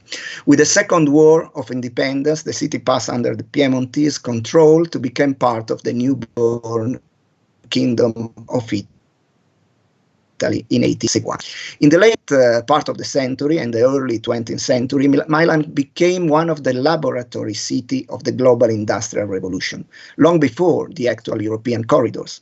The heart of a region at the center of agricultural modernization process, an industrial and financial center, textile center, very important, especially for silk, a city of electricity. In 1883, the first power plant of the continental Europe was opened in Via Santa Radegonda, was the second power plant after London. So that demonstrates the importance of the city in the industrial connection. A city of factories, the art of the press, Corriere della Sera was founded in 1876. The new advertising industry, the sports, AC Milan was founded in 1899 for the fun of football, and International Football Club after a division was founded 9 years after. A city that in the era of universal exhibition consolidated its vocation as a fair trade and commercial center, especially the expo of the first years of 1906 opened the way to the spaces of the trade fair, now in the area converted, now we know as city life, but also a hub of immigration, a place of social, political, and cultural experimentation, inserted in an increasingly dense international network. The working class city that, on the threshold of the First World War, elected its first socialist mayor, Emilio Caldara, in 1914, and which at the end of the conflict shocked the soul, saw the rise of the phases of combat in the middle of the Red 2-year period between factory occupation, social unrest, violence. The first act of Mussolini raised towards power that would end with the dramatic experience of the totalitarian regime and the ephemeral imperial dream and the tragedy of war. Milan, on the other hand, offer a kaleidoscope of experience at the crossroad between the past and modernity, as the recent novel of Antonio Scurati emphasized in the first part of the violent Mussolini saga. Cradle of the liberal industry, bourgeois, and the financial and productive center, the national industrial system, Milan had also been a crossroad of socialism and trade unionism inside and outside the Chamber of Labor, and the infinite forge of a reserved but vital Ambrosian Catholicism, unique in the panorama of the peninsula, even in the relationship between clergy and laity. Over time, the city has developed not only a dense network of transnational relations, which in some way had resisted the ravages of war, but also kept alive, not without a lot of difficulty, a solid and peculiar tradition of social activism and charitable commitments and welfare, both socialist and above all Catholic tradition, along a path that would have generated after World War II in experiences such as the former Alpine Don Carlo Gnocchi with his boarding school for the mutilated, and a lot of different experiences and centers of treatment that are in part at the origin of Milan presence in the sanitarian world. Talking about international networks and creative leadership, there is also a lesser-known Milanese history that I would like to recall very briefly. In its own way, Milan, that was a hub for the iron and steel industry, implemented the war, the imperialism, the Lombard shipbuilding industry, as well as banks, saving banks, First National Exhibition Center, Stock Exchange, etc., was also a city of pacifism, a very interesting city of pacifism. It's not coincidence that the first and to date the only Italian Nobel Peace Prize winner, Ernesto Teodoro Moneta, came from the Lombard city. Descending from a noble family, originally from Porta Romana, son of a soap industrialist, Moneta had been a Garibaldinian, and after the Battle of Custozza against the Austrians in the Third War of Independence, he had dedicated himself to journalism, becoming director of the Century and International Life. His pacifist turning point appeared in 1819 with his entry into the International Peace Bureau, the foundation of the Society for International Peace and Justice, and with the production of the Almanac of Peace that was friendly called Friend of Peace. In the new century, it was an interesting experience because it was a very popular almanac. In the new century, Moneta wrote his work, The Wars, Insurrection and Peace in the 19th Century, and the International Exhibition of Milan of 1894 and 1906, he was in charge of a peace pavilion. In 1997, the year of the Hague Disarmament Congress, he was awarded with the Nobel Peace Prize with the Frenchman Louis Renault. As historian Giorgio Vecchio underlines, that of Moneta was a patriotic pacifism of Risorgimento matrix, aimed at reducing war tendencies, but far from the universal pacifism like Tolstoy or later Gandhi, as emerged in 1911 during his support for the Italo-Turkish war for the conquest of Libya, which generated controversy among European pacifists. Undoubtedly, Moneta contributed to inserting Milan in a context of internationalist pacifism, typical of the time, opening a line that was very important in the 20th century history of the city and still to be explored at an historiographical level.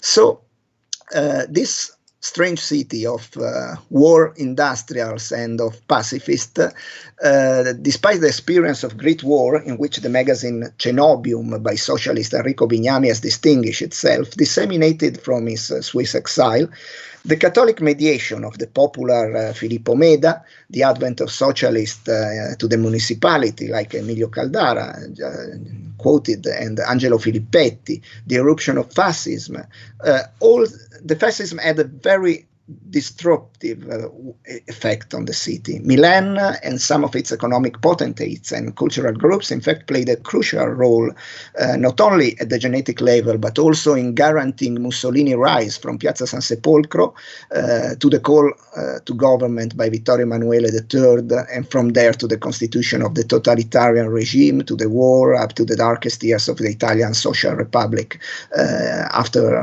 1943. Despite the balance and fascist racism, not only anti-fascism, but also Milanese pacifism would never have been completely cancelled. On the contrary, they would emerge reinvigorated and articulated through the experiences of war and resistance, as of Giuseppe Lazzati, for example, a leading exponent of the Catholic movement, a military intern and deported to Stablach in Witzendorf concentration camps that would have shown in his history. After his experience in the Constituent Assembly, Lazzati, scholar of patristics and future rector of Catholic University, would become a reference of the mediation policies of the Milanese laity, capable of combining study, social commitment, and dialogue for peace.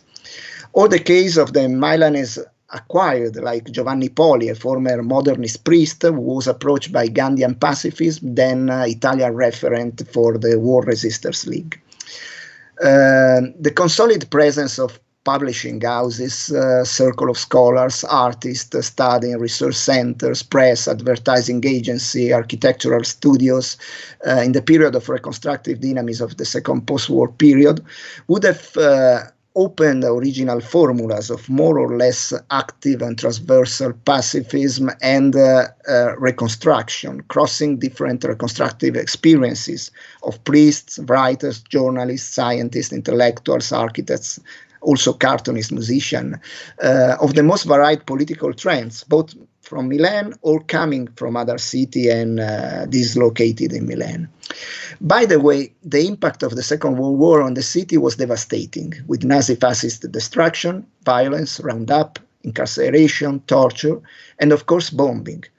as now well reconstructed by historiography, the tragic experience of war and violence, the black market, displacements, the climate of repression of fascist Milan, in particular during the Social Republic, against the background of the civil war, left in the citizens open wounds of various kinds, but also highlight a wide range of strong resistance experiences, not only armed, but also peaceful resistance form, as in clandestine assistance to Jews or political fugitives. Here we can see a very important part of the pragmatism of Milan idea of the Milan people. Today, there remains a series of symbolic places of the conflict in the city, only to a small extent redeemed at the testimonial or museum levels, as in case of Track 21, Il Binario 21, the starting point of the Jewish deportation in the heart of the fascist building of Stazione Centrale, the central station, various tombstones, monuments, Garden of the Right House, or initiatives promoted by Ferruccio Parri National Institute or other institutions, with a big project that is very complicated politically of build a national museum of resistance that should be open in Piazza Baiamonte in front of the glass building of the Feltrinelli Foundation.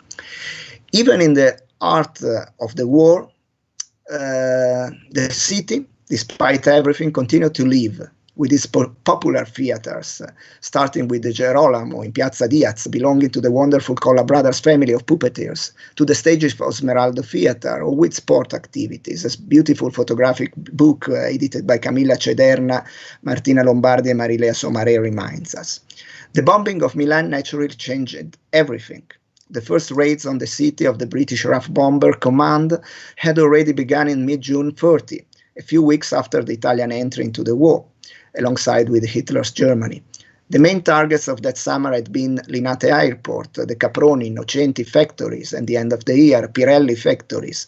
The bombing campaigns were then resumed in a more massive way from the late autumn of 42, with the launch of 5 bombs not only on factories and logistical hubs, but also on civil and symbolic objectives, such as the monumental cemetery, San Vittore prison, towns in the hinterland. A symbolic bombing project of the Duomo, the cathedral, was suspended at last minute, but between March and August 43, the attacks resumed with intensity, investing a lot of factories, among others Alfa Romeo at Portello, Breda at Sesto San Giovanni, Central Station, headquarters of Corriere della Sera, religious buildings such as San Lorenzo, Sant'Ambrogio, the churches of Santa Maria del Carmine, Santa Maria delle Grazie with the Last Supper, Palazzo Marino, Scala, Gallery, Royal Palace, Sforza Castle, Brera, Palazzo Sormani, the Museum of Natural Science, to quote some of these places. The arrival of the Royal Air Force Mosquito was commonly called, and later Pippo was called by Milan population, was an essential element of psychological air warfare. The bombings resumed in March 44. Among the various cases and destruction, the US B-24 destructed the Lambrate station. The most tragic was the bombing of suburban neighbors as Bovisa, Affori, Gorla, Precotto, and the morning of October 20, the destruction of Francesco Crispi Elementary School in Piazza Re di Puglia, la scuola di Gorla, killing over 200 people, including 184 children, 14 teachers, the director, the nurse, janitors, etc. The final estimate of the bombings of Milan was about 2,300 victims. And there is an emblematic photo in which the mayor of the new council appointed on April 27, 45, Antonio Greppi, with the art historian Fernanda Wittgens, who directed Brera, accompanied with some representatives of the Allied commands just arrived in the city, visit the ruins of the academy and Pinacoteca with very strange, is a very impressive photo. After the liberation and the arrival of the Allied troops, the exit of Milan from the war followed with a process of particular dynamism, thanks also to commitment of the Major Greppi, native of Varese, a very interesting person, formed with Ugo Mondolfo, a Tolstoyan pacifist, trained in the social administration of Emilio Caldara, but also in contact with a lot of Catholics. For example, a very important person to understand the social policy of Greppi and his successor Ferrari was Don Primo Mazzolari, a Catholic priest of the lowlands of the south of Lombardia, that was very important in the reorganization of the, also in the foundation of the Democratic Christian Party. In this very peculiar age, the idea of reconstruction of Milan moved between the most pressing needs, infrastructure destroyed, building demolished, the problem of homeless, displaced persons, supplies, contrast to black market, to resumption of the functioning of school buildings, symbolic reconstruction of historic buildings, messages marked by peace and conciliation on an international level. During that phase, courageous social loan plans were launched, and the master plan was developed, not without difficulty. The construction of public housing was promoted according to the Ina Case plan launched by Minister of Labor of Democratic Christian Fanfani in 1948, among with many symbols of reconstruction. The architect Piero Bottoni, for example, projected an artificial hill with a park above in which to hide the rubble of the bombings.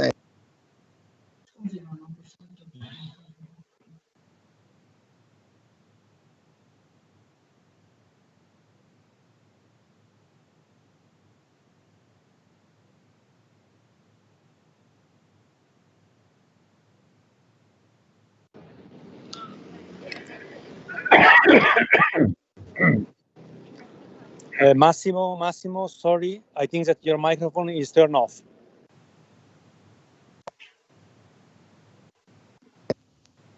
Now, okay, return. No, I was talking about the reconstruction Montestella. I hope we lost only few passages. For example, very important was the launch in May of 1947 with the representation of the Hotel of the Poor of Gorky of the Piccolo Teatro of Milan as a permanent municipal theater, according to the project of Paolo Grassi and the director returning from exile in Switzerland, Giorgio Strehler. The Piccolo opened in the structure of the former Broletto Cinema in Via Rovello, which during the Social Republic has turned into a violent place of death, the headquarters of the Mobile Legion Ettore Muti, a protagonist of the repression, very violent repression of the strikes of March 1944. Now that place was transformed into a cultural pole of reference for the city and European pole reference, and with a strong and internationalist spirit. Just that year, Greppi consummated his centrist choice, leaving the Socialist Party, at the stage considered pro-Soviet, for the Social Liberal Party, then Social Democratic Party, which he would later abandon to return the following year to the Socialist Party in a moment of building of the center-left project with Democratic Christian in a different age of the history of the city and the history of political history of Italy. The Greppi Junta, that's an interesting note, at its twilight, gave its full support to the shooting of the film by Vittorio De Sica and Cesare Zavattini, Miracolo a Milano, Miracle in Milan, by the book Totò il Buono, a curious hymn to goodness and kindness released in the midst of the war and accused of defeatist solidarity by fascist criticism. The script for the film, shot in Lombard capital and released in cinemas in 8 February 1951, is suspended between a universal dimension and the characterizing features of the city. The heart of the work is the hope, which should have led the country from destruction and misery to more dignified life and more supportive human community. The choice of Milan for the 10th film of De Sica, after Rome of Shusha or Thieves of Bicycles, which had cast the canons of neorealistic cinema, was not accidental. The bombed city, seat of the stock exchange, the fair, the Corriere della Sera, the big bourgeois, the beating heart of Confindustria, in the years of Ligurian Angelo Costa, in perennial struggle with Keynesist part of Democratic Christian, still housed slums and overs in its suburbs, and it had to become a sort of symbol of rebirth. The place's play a central part of the history of the movie. The suburbs, the canal, Naviglio, Musocco Avenue, crossed by the Ars, the tram tracks with workers working on exchange, the center, the Scala, the surreal hypermodernism offices of the building contractors, finally the Ortica Popular District, with abandoned lands on the edge of Lambrate Station, along the embankment of the railway that enters the city from south, offer a unique and vital setting.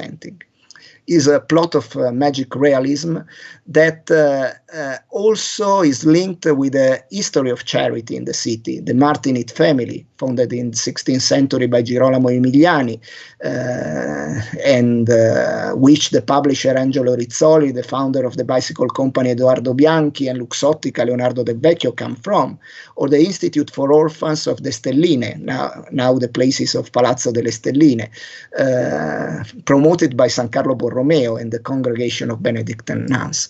So this very peculiar city, the last image of the movie with special effects of US specialist Ned Mann beyond the Duomo and the Madonnina, with the poor flying over the cathedral and the little golden virgin that is looking at these people, is part of the new ideal Milan of the future that was coming out of the experiences of war. It was no accident that in the same year, the entrepreneur Enrico Mattei, the founder of, a year after, of Eni, the big oil Italian company, launched the construction of Metanopoli in the south of Milan, an utopian town that was to welcome, by modernizing the Olivetti model, scientists, technicians, workers of the public enterprise, connecting a business center, warehouses, logistics center, and industrial area to employ homes built around the church, with park and services, shops, fields, and newsagent recreational centers, a place open to internationalization as the School of Higher Studies on Hydrocarbons and other innovative experience would have shown during the next years. To seal the international rebirth of the city, on 26 September 53, in the Royal Palace, in a symbolic hall of Caryatides, which, despite the ongoing renovation, still bore the visible signs of the bombings, a large retrospective dedicated to Pablo Picasso was inaugurated. This, in addition to a series of early works and the controversial painting Massacre in Korea, went down in history for the only Italian and the last European, until its return to Spain, exhibition of Guernica.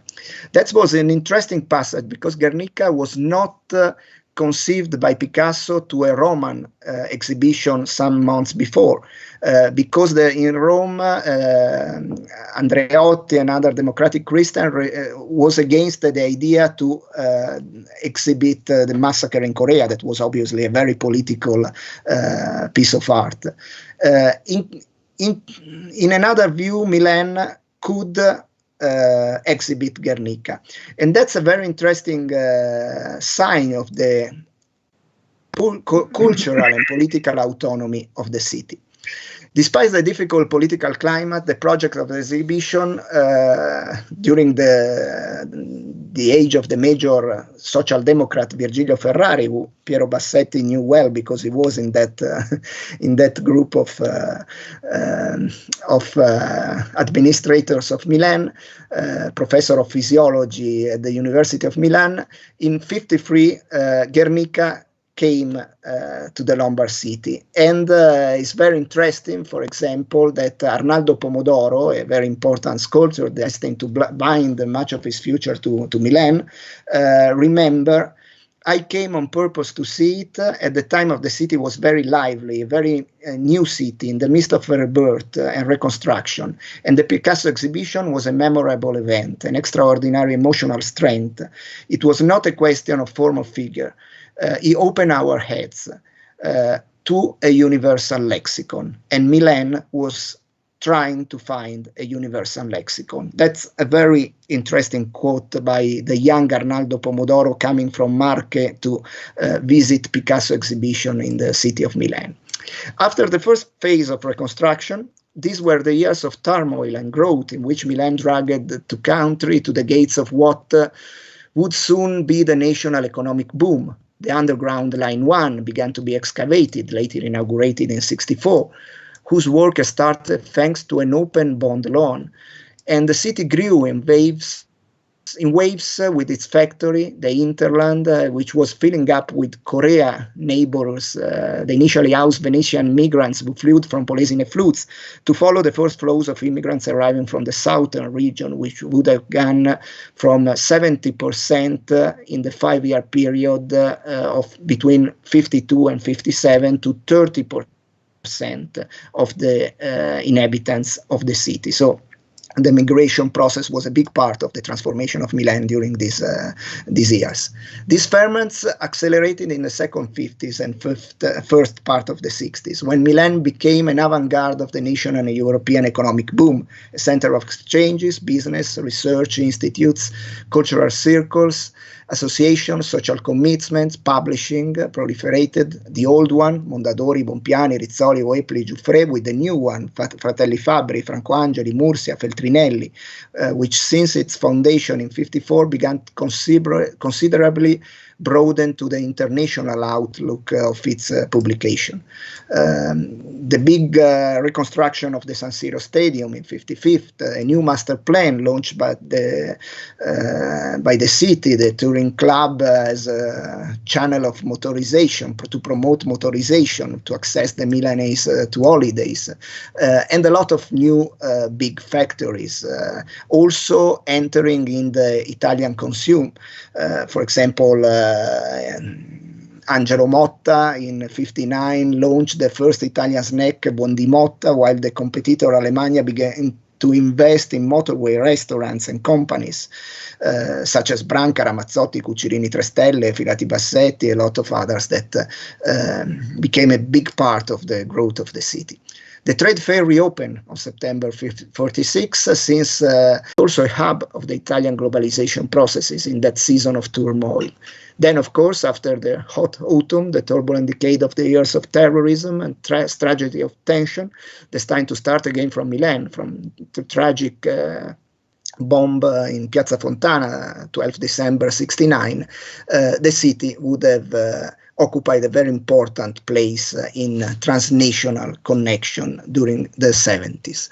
But I've talked too much in this part, and thinking about the past and the future, innovation and creative leadership, I now want to leave room for Piero Bassetti, an actor, a protagonist of that season, who in '70 took over the leadership of the newborn Lombardy region at the head of a center-left junta, democratic Christians, socialists, social democrats, and Republicans. An enlightened and concretely Milanese thinker and politician, trained between Bocconi, Cornell University, London School of Economics, representative of the renewal wing of the Democratic Christian, who had already been councillor of the budget for the municipality since '56, then deputy and president of the Chamber of Commerce, and then on that threshold of the '70s was experiencing a new season in which local authorities could also assume an international role.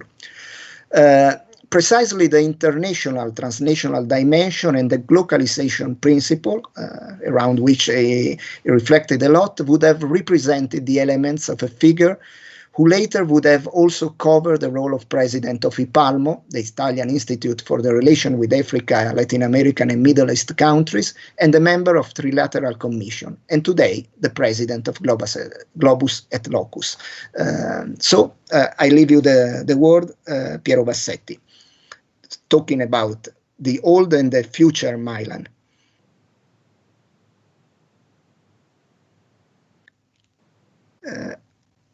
Manca l'audio.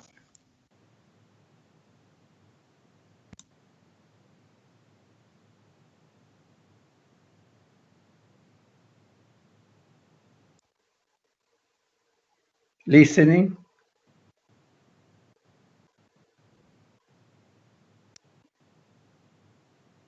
Sentite?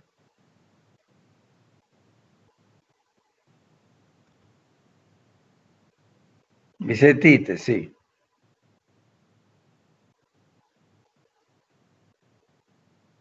Sì, ora si sente, dottor Bassetti. Well, let's start for a short talk. Starting thanking the IULM University and in it Professor De Benedetti, De Giuseppe, because I really learned a lot about the history of my city, because the description of what has happened has been very accurate and exhaustive. Now, I think that my task is that of trying to explain why we think that Milan can also be a location where the relationship between what is local, and we have heard a lot of what has been local in Milano, and what is global, might be introduced as a new experience, not only of the city of Milan, but mainly of the territory which surrounds Milan, and I would say basically the north of Italy, because I think that one thing that has to be learned by the ruling class of our city is that geography has been changed enormously by modernity and mainly by technology. Think of what means the web we are exploiting in this moment. And therefore, we have to assume that the identification of the location of urbanism and of politics is changing. It has been a small country and cities in a long past, and it has been regions, it has been nations. Now I think that we have to take into consideration the fact that the important things which happen in the world are not differentiated between what is small and what is big. But as we are doing with this type of call of conference, you have local activities being spread around all through the world in a very global way. Now, if we want to look to Milan in this way, well, I think we have to exploit what you have heard at the beginning of Professor De Giuseppe's speech, when the description of the location of Milan in the history of what was then practically the world, at least the Western world, because Asia was in a different situation, and then what was happening basically in history of power, princes, intellectuals like Leonardo, anyway, excellencies.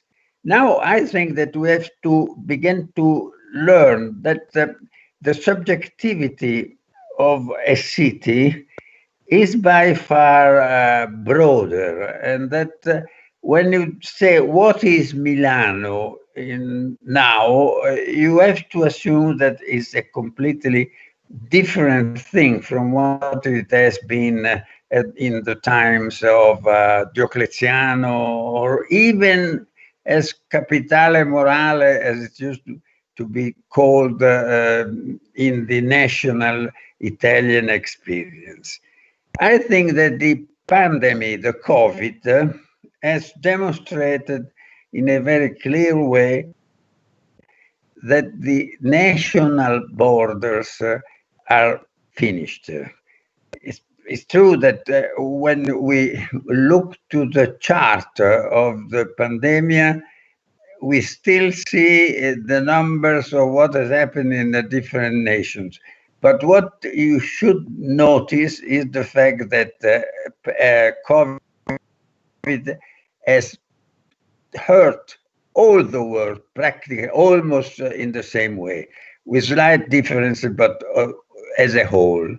Now, I've been asked to try to to underline, to explain some connection which exists, in my opinion, in our opinion, in this period between Milano, defined as I've tried to do a few minutes ago, and the world. Now, what is Milano?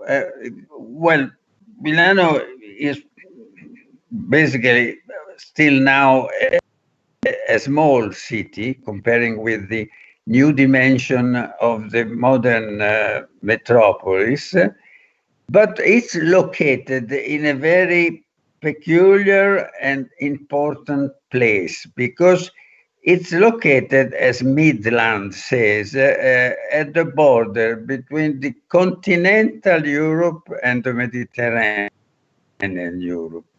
In fact, politically, when Diocletiano chose to place the capital of the Roman Empire in Milan, was underlined the fact that the empire was going through a completely different experience, had to deal with barbars. And the difference that existed before between the Gallia Cisalpina and the peninsular Roman Republic was over, and the dimension, the political dimension of the empire and of the world had changed enormously. So we have to go through an experience which is somehow similar.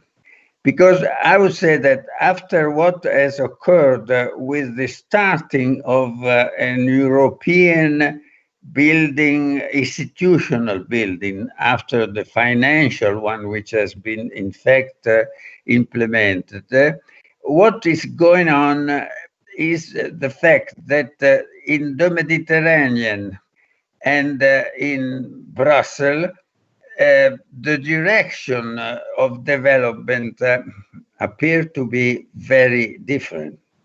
In fact, we are looking to a change, a political change in the organization of the political setup in the Mediterranean, and a change in the political setup of the continental Europe.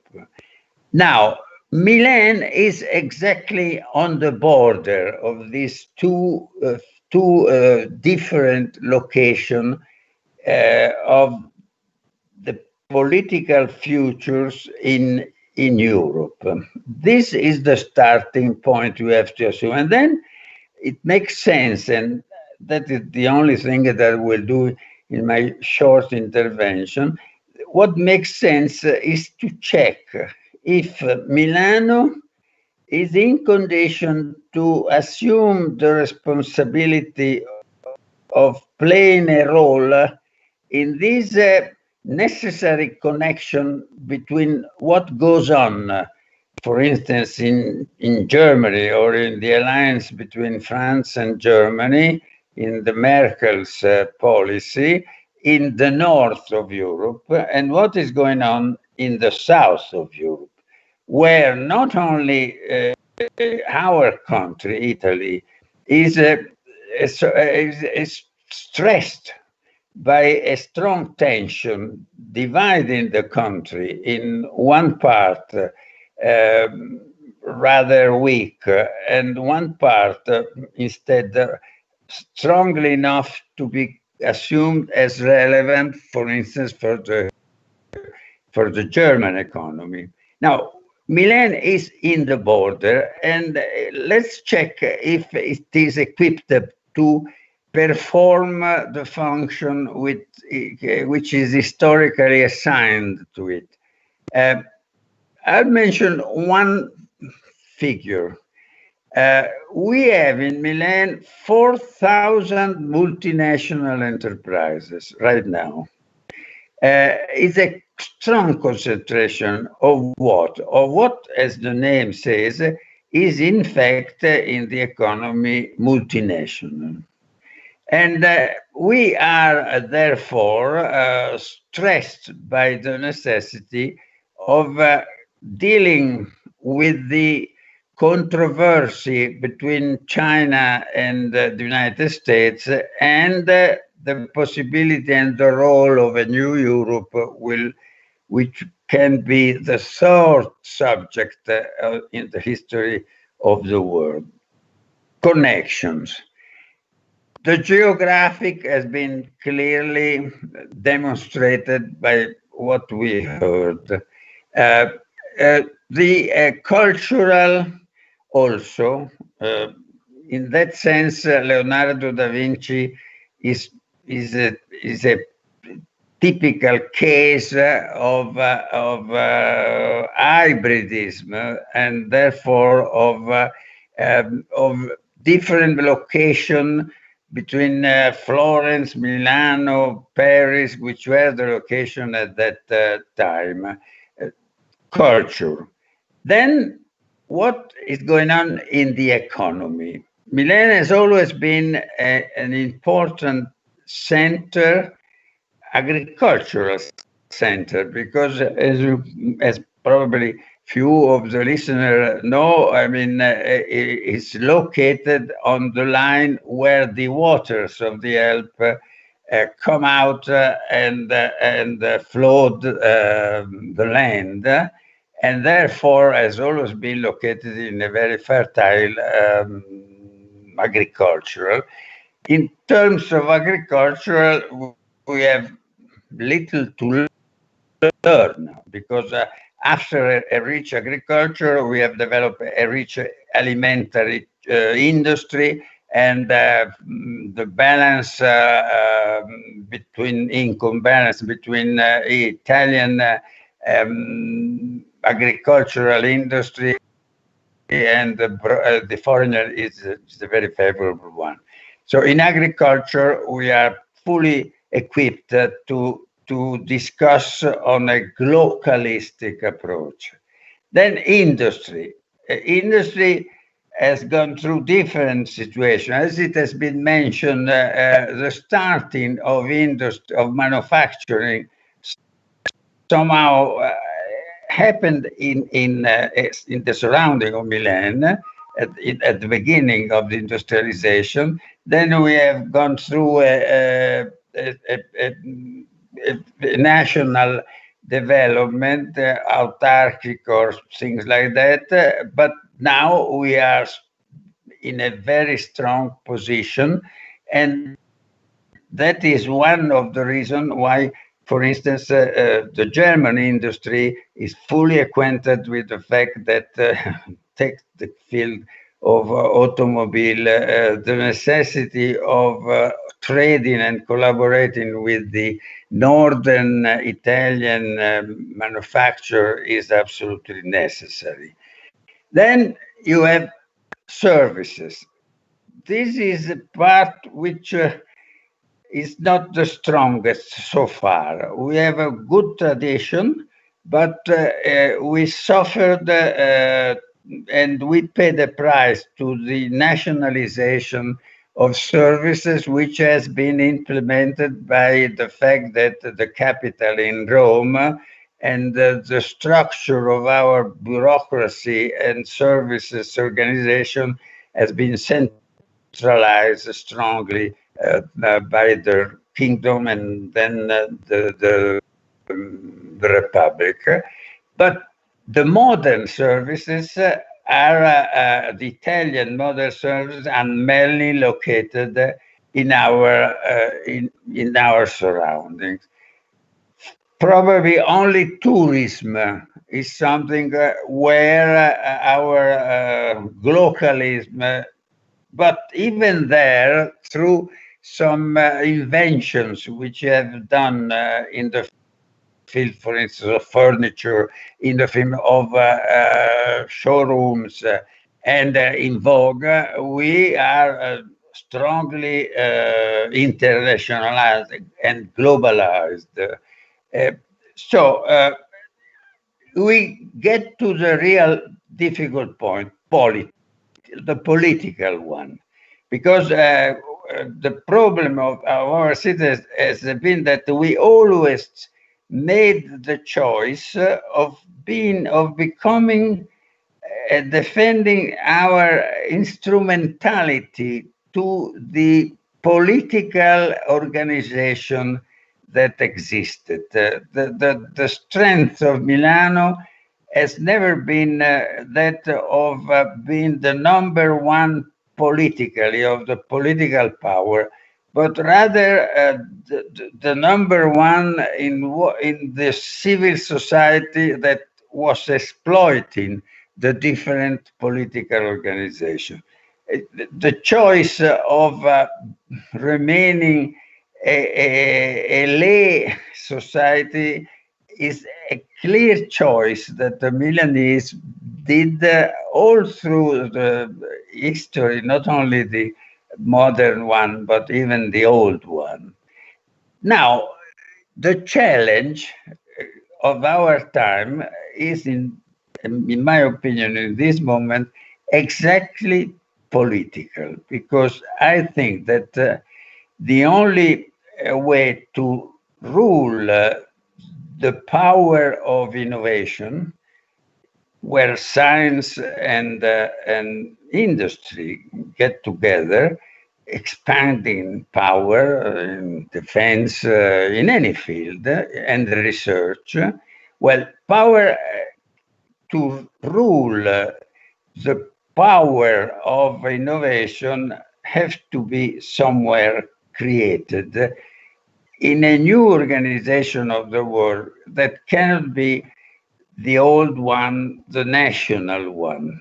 I don't think that the future of the world will be an international future, will be rather a future of big continental organization, of which you can clearly see at least three: America, Europe, and Asia.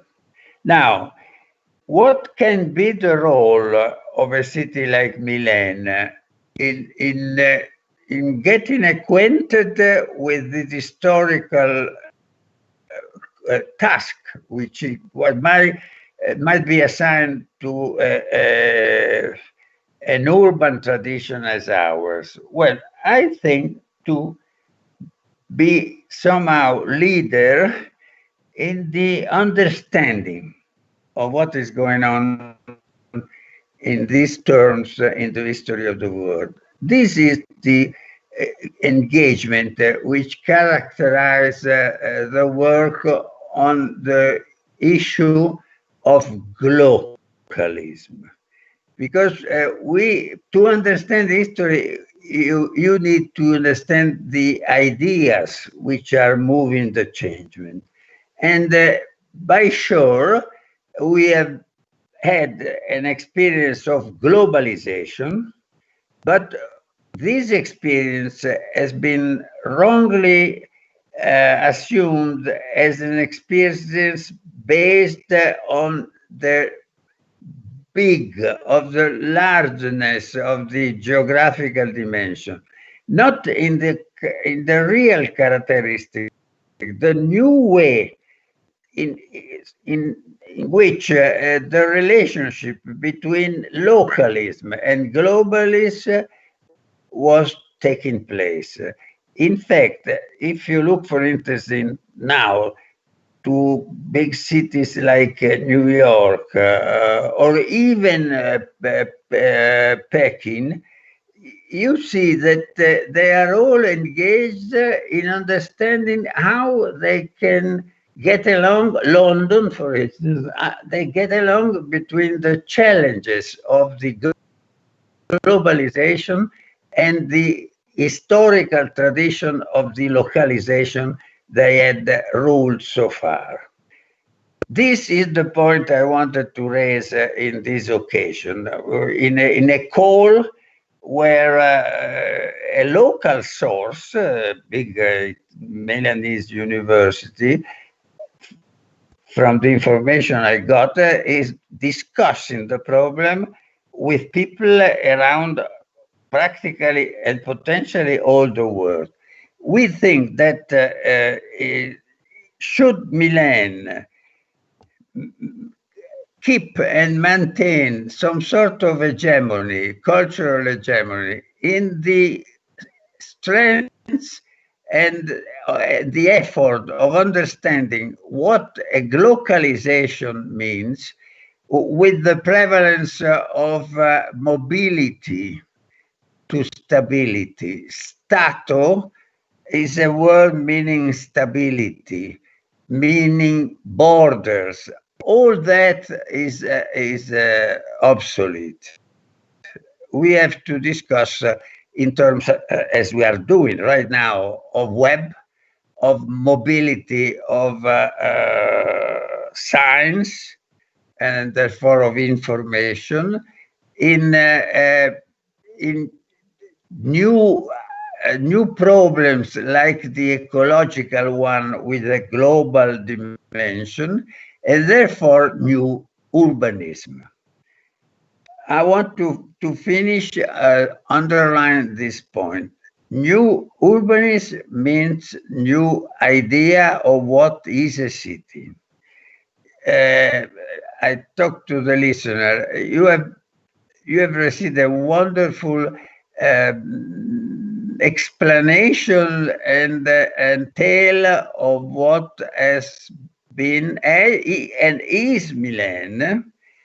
My role was only that we are not only our history, but we have a different, an additive desire to have a role which is the role we have had along all the history, that of reminding that what is occurring, and the pandemic has explained that and shown that, is a change in the organization of the world. Therefore, the cities will be challenged by the capacity of being part of this change and being, I would say inventor, but the capacity of dealing with this very difficult challenge. Thank you.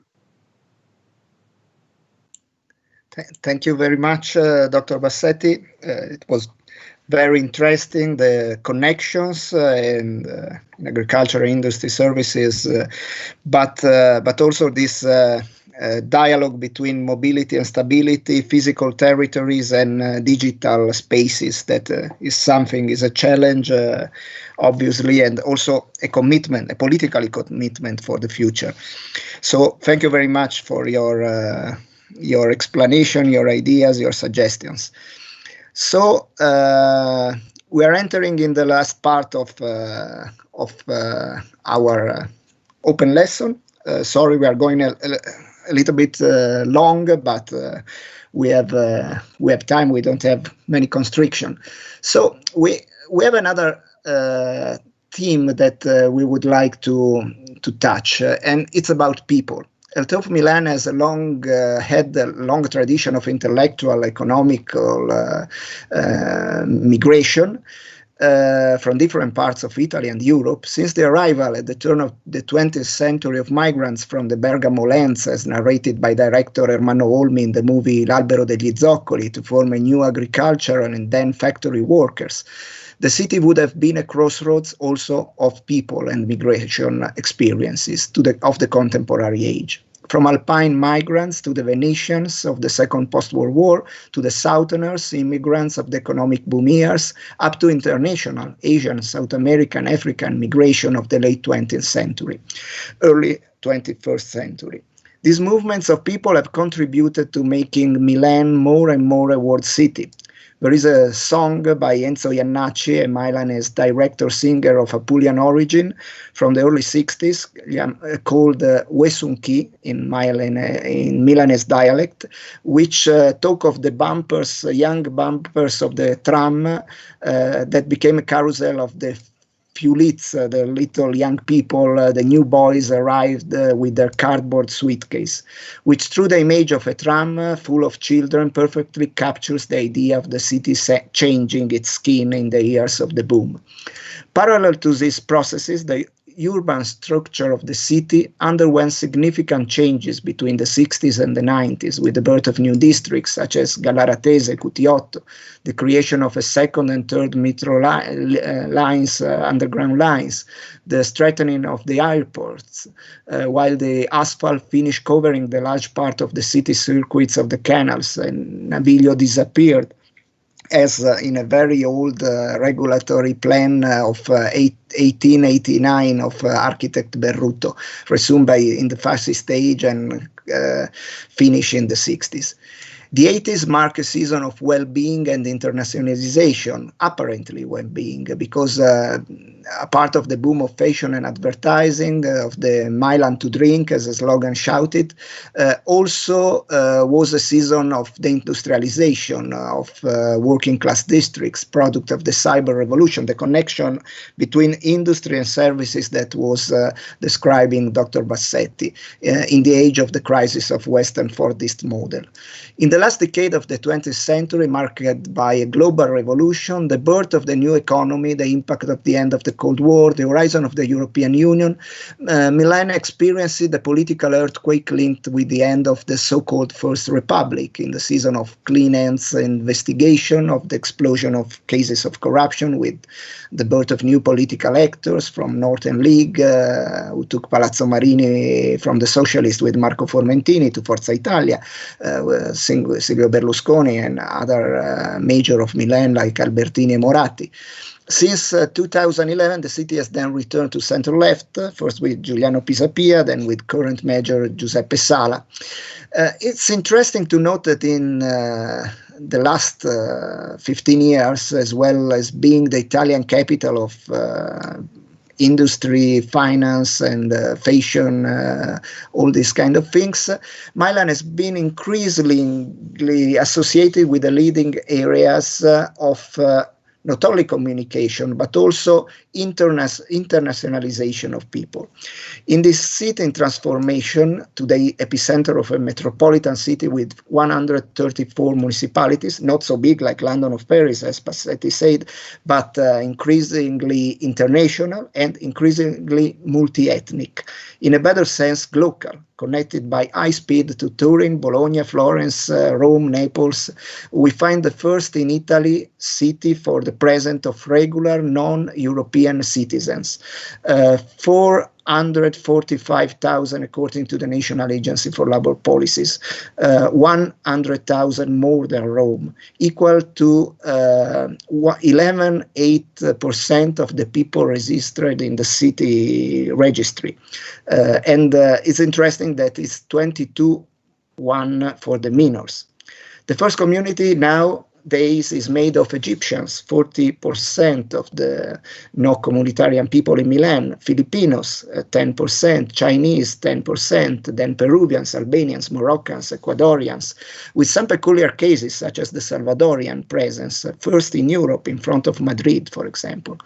A foreign multicultural presence that touches national employment peaks, 70%, that covers about 25% of the individual entrepreneurs in the city, a quarter of the entrepreneurs of the city, 1/3 of whom are employed in the commercial sector.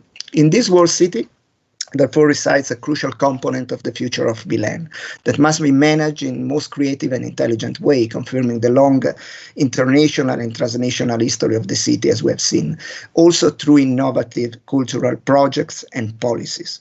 In this regard, I leave the floor to the last guest, Carolina Orsini, curator of the Milanese Civic Collections, who will talk to us about the projects of one of the last museums born in Milan, the Museum of Culture, SMUDEC, inaugurated in 2014, which hosts in the spaces of the former Ansaldo steel plant not only the past of the city, extra-European ethnographic and anthropological collection, but also a fragment of our future, I think. I lay the words to Carolina, and then we'll close with some questions, if you have, and we can show you some images when you're presenting your questions. Thank you, Massimo and colleagues. I don't know if you can hear me. Yes, yes. I will share a presentation with you. Sorry, just 1 second. I don't know if you can see the presentation now. Yes, we can see it. Okay, thank you so much.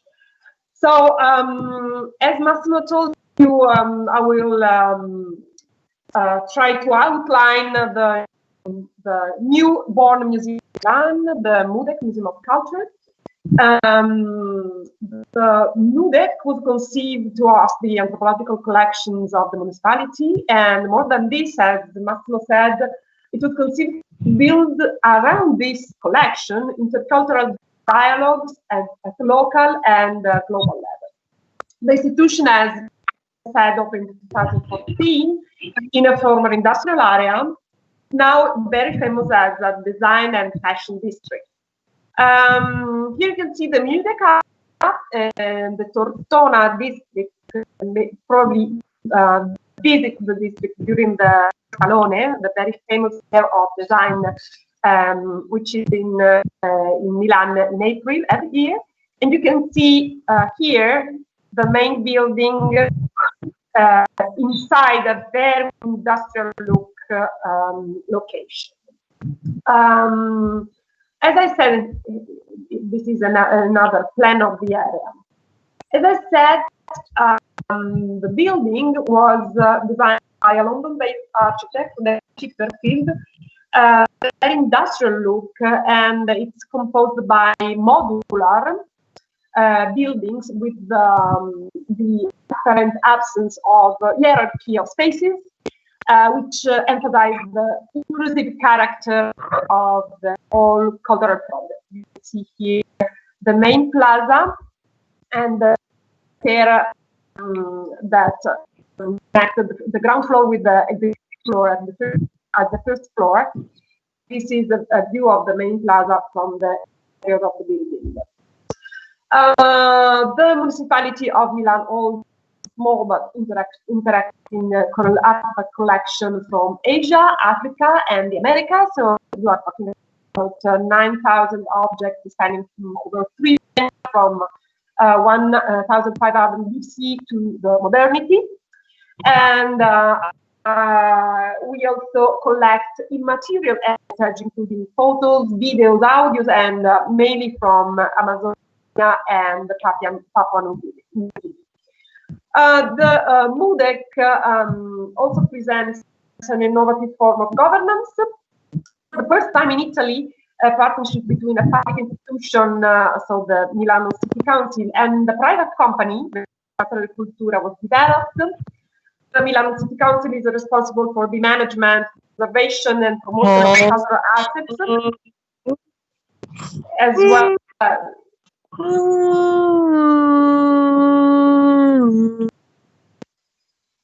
while 24 Cultura handles the organization of major exhibition and additional services. So here you can see some activities related to 24 Cultura.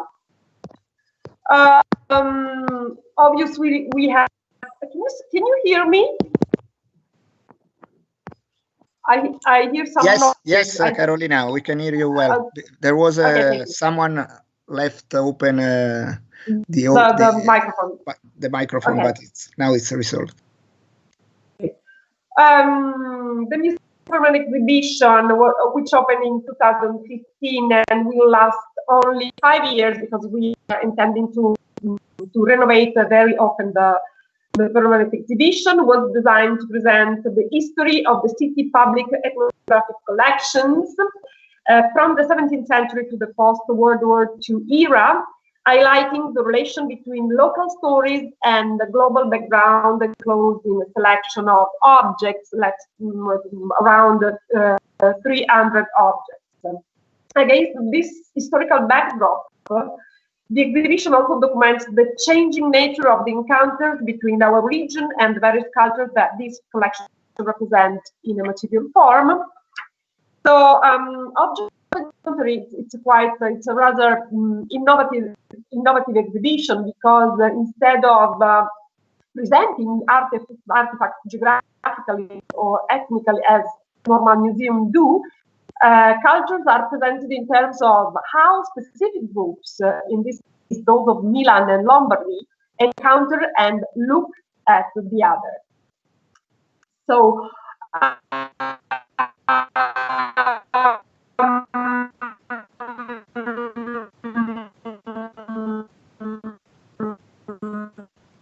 type of museums as a step towards a decolonized view of music education. So really to summarize, because the time is very short, our logical choices are quite unusual, and we want to have the visitor to reflect to the social history of Italy between the 16th century and the modern era as a reflection in the ethnographical collection.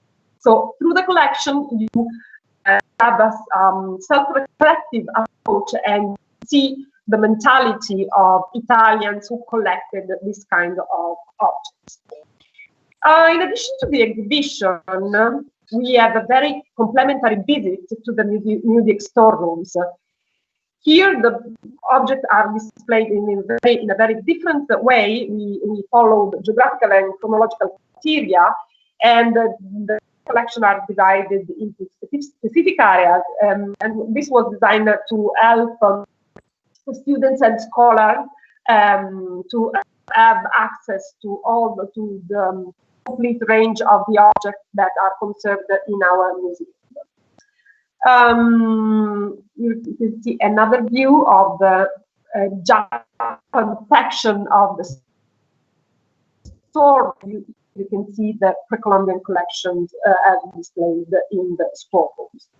We also have a strong department of restoration and conservation, and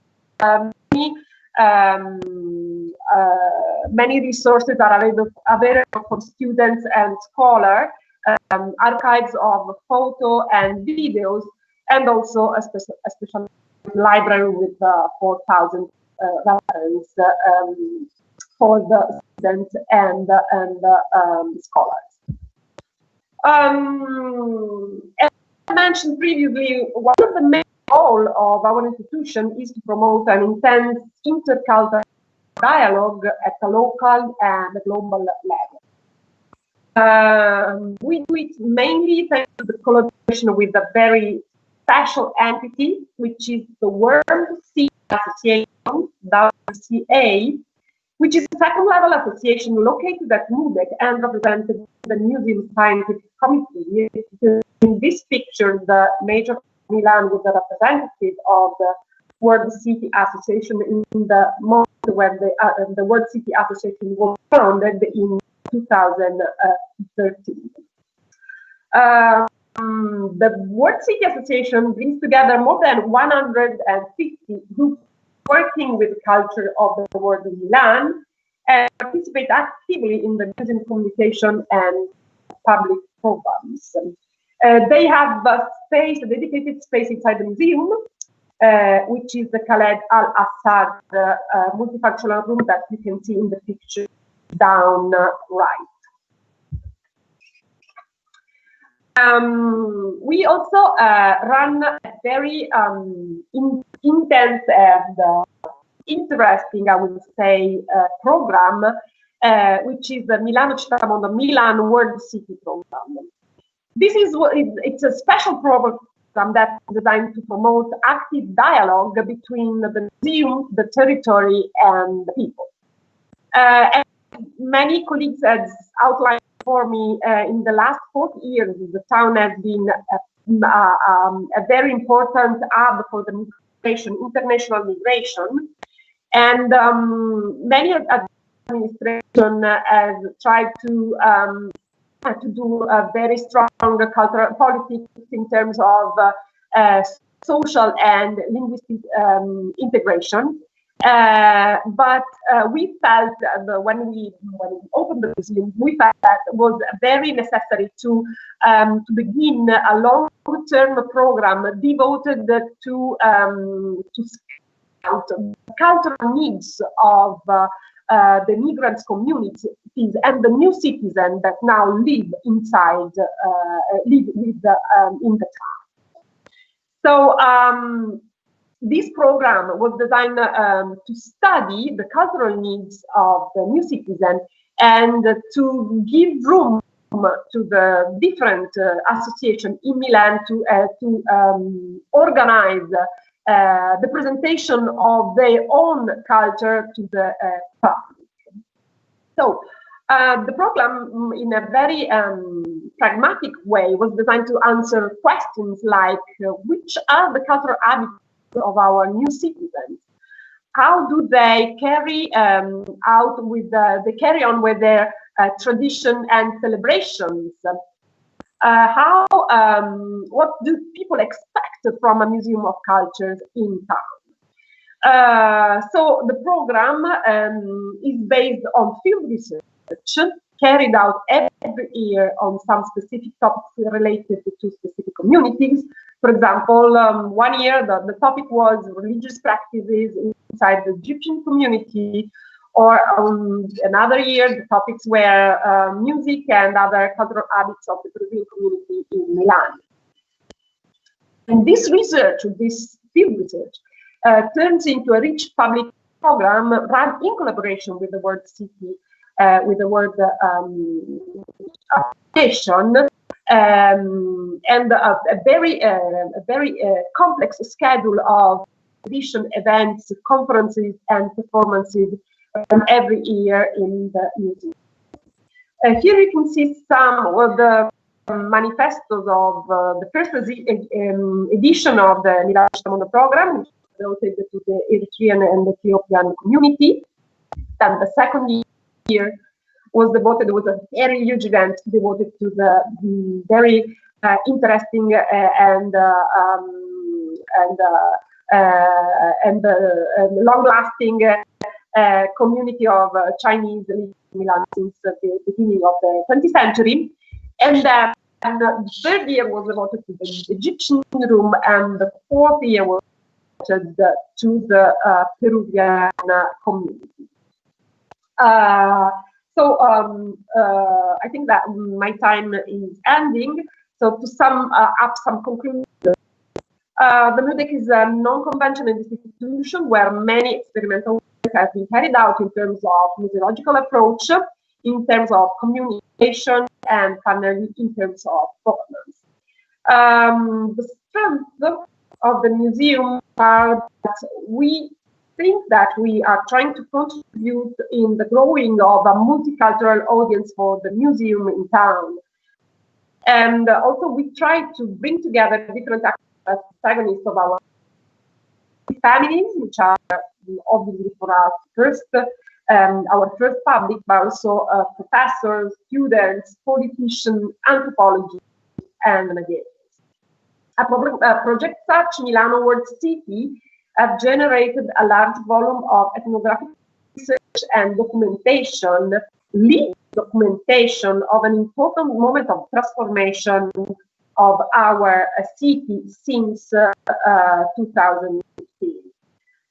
We are really conscious that many work has to be done in the next future in terms of how to better organize the activity and the relationship with all the external partners that are still and we are still learning day after day how to deal with the complexity of multicultural audience. We know that we have to do further effort to reach a larger number of citizens and to involve people day by day in the life of the museum. Also, we know that we have to publish a lot. Many of the museum experimental activities, such Milano Città Mondo, have to be published yet, and there's still a lot of work in terms of availability of our archive to scholar and general public. We have a lot of requests from sociologists and anthropologists to share this experience with the scholar community. So it was a very short presentation because we are running very late. Thank you for joining me, and I hope that there will be other opportunities in the future to tell you about our progress, and thank you for your attention. Thank you very much, Carolina. It was short but really interesting because MUDEC is one of the more original museum in Milan, also in a country that has not a big colonial experience like French and the Musée de Culture, the Musée de l'Homme, or other big colonial countries. Italy has a short colonial experience and now is living a changing world, and MUDEC can be an open space to this transformation of the city, of the local city, as we said before. So we have only some minutes. We are at the end of our journey, symbolic and real, in the history, in the presence and the future of Milan. So if you have some question, we have just a couple of questions came by the chat. So if you have other question, we can answer in these last minutes. Yes, Professor, I had a question I wanted to ask you. Is it possible? Yes. Can you present yourself? So. Yes, of course. Islam Berisha from Pristina, Kosovo. Yeah. As you had mentioned before, Milan, it's actually one of Italy's most important cities in its history. It has been also economically, strategically, and geographically a very important city. And around the 3rd century, Milan was the capital of northern Italy, or Italia Anoria. And I wanted to ask you, was there a possibility that Milan could have been the capital of modern Italy instead of Rome? And if the answer is yes, why? And if the answer is no, then why not? Okay, very complicated and an historiographical level question, but very interesting. Thank you very much. I think then I don't know if Piero Bassetti, Carolina, or Filippo Del Corno want to answer. They are free to answer. For my view, to be very short, I don't think that Milan could have been the capital of Italy because, for example, the process of unification had passed between a very complex confrontation between France and Great Britain. For a long time, our historiography focused only on the French role in the unification process, the connection with Cavour, the Treaty of Plombières, the war against the Austrian. But Napoleon III didn't want to extremize the rupture with Vienna, with Austria. He wanted a sort of equilibrium in Europe, obviously an equilibrium with French in a very premiership position. But on the other side, the Garibaldinian presence, the conquest for Rome, the conquest of the South was part of a very big London Britannic intervention in the Italian question. Italy was a very strategic area for the Mediterranean, for example, but also in, as said before, Piero Bassetti, the north was a big part of connection with Germany, with German area. Obviously, it was not born the Bismarckian Germany in that age, and with French and with the East.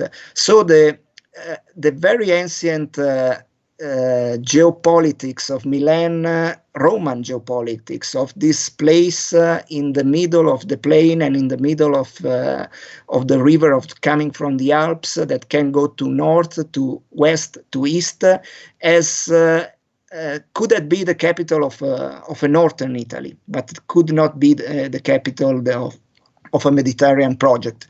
You have to remember that London, during all this participation to help Garibaldi in the process of the big unification of Italy with the South, was working on the construction of the Suez Channel. So Italy, South Italy, was very strategic in that moment. It was in some way more strategic than the Oriental question that was very important in the first part of the 19th century and returned to be very important during the down of the First World War. In this moment, Italy is part of a big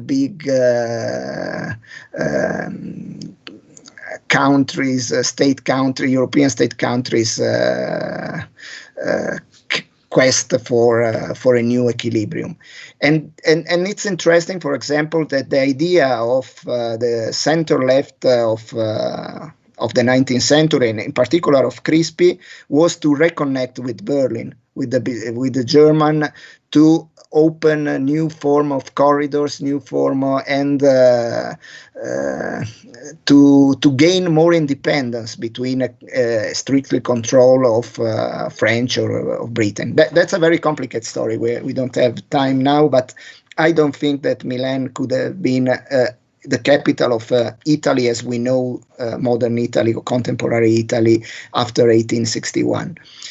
I don't know if Piero Bassetti or Carolina or Filippo del Corno want to add something. We have other two questions that one is about the impact of Leonardo on city planning. I'm not expert of this because I'm professor of modern contemporary history, but if Filippo del Corno, for example, want to add something, is welcome. And the other question, maybe Piero Bassetti can say something, is about the impact of Brexit on a territory like the Milan one. Posso subito, se vuoi, rispondere per la mia parte? No, I can answer to the first question saying that I fully agree with Professor De Giuseppe, although not only for the consideration of what the foreigners were thinking of our unification, but also because I think that the ones that were unifying Italy had in mind the myth of Rome, and therefore in that culture, the idea of going back to the fascination of Rome was prevailing. Second question, I am very much I've always been very much interested in the choice by the British of the Brexit issue, and in my opinion, if I were a British, I would have voted for the Brexit, because I think that the differences, cultural difference between the British and Europe, continental Europe, are very, very strong. And in that sense, I think de Gaulle was right in saying that so far Britain was in Europe, Europe could not really organize its subjectivity, because the British would have been always against. Now, I think that in a sense, Commonwealth should be a very interesting institution to organize on a local basis something comparable to what has been an empire. in that sense, I think that the shape and the form of unification of the United States, which is strongly in sufferance right now, is less advanced of what could be a real Brexit agreement. The difference is that I wonder if India and maybe even Australia will agree.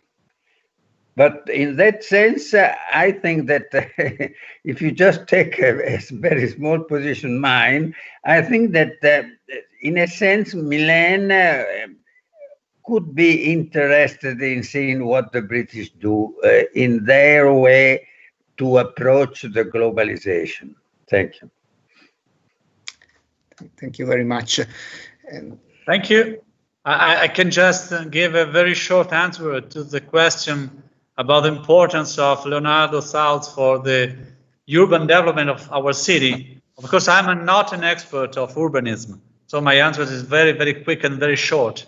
But I would like to talk about the importance that Leonardo had for our city, about the idea of having a good system of artificial water courses. As you know, a lot of the most important cities in the world are built very close to a very important river. So you think about London or Paris or Rome or even Florence, they are built very close to a very important river.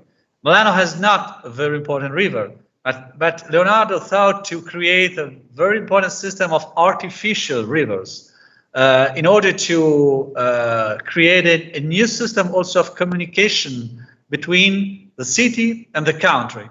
And so a lot of work of Leonardo was to build and to project an ideal city with water courses more efficient and widespread.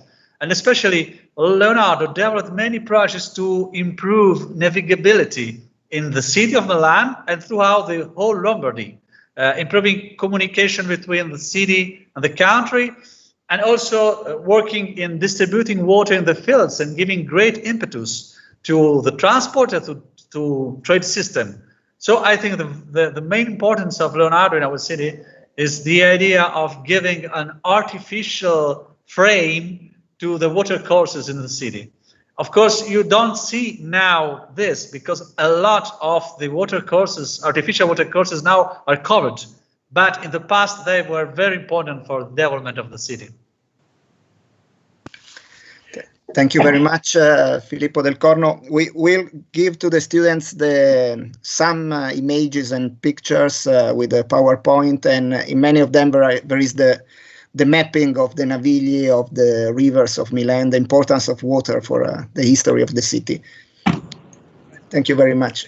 Professor, thanks so much for your speech. Fantastic. If I may, for you and your guest, because I'm here in front of this beautiful church that is a fantastic example, because for all the people that are not from Milano, you can see here that we have two churches connected because they represent the mix between two families.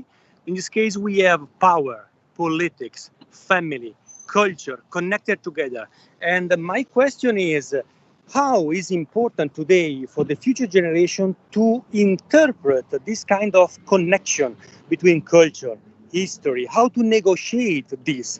Because all the information today are online. You can find all the information online, but how we can, and that is why we built this kind of conversation and we spread around the world, is to help the people to understand the power of the culture. And my question is how we can help the student to understand how to negotiate this. Thanks so much for your speech, and thanks so much to all the guests. Thank you very much, Francesco. Francesco Galli is in charge of internationalization of IULM University and has a lot of links, is doing a very interesting work. I think that's important because it is a sort of put the deep in the future. The deep is not the heavy, is the deep, is the capacity of have an historical perception of what is becoming after. And if you have, it's a question of methodology.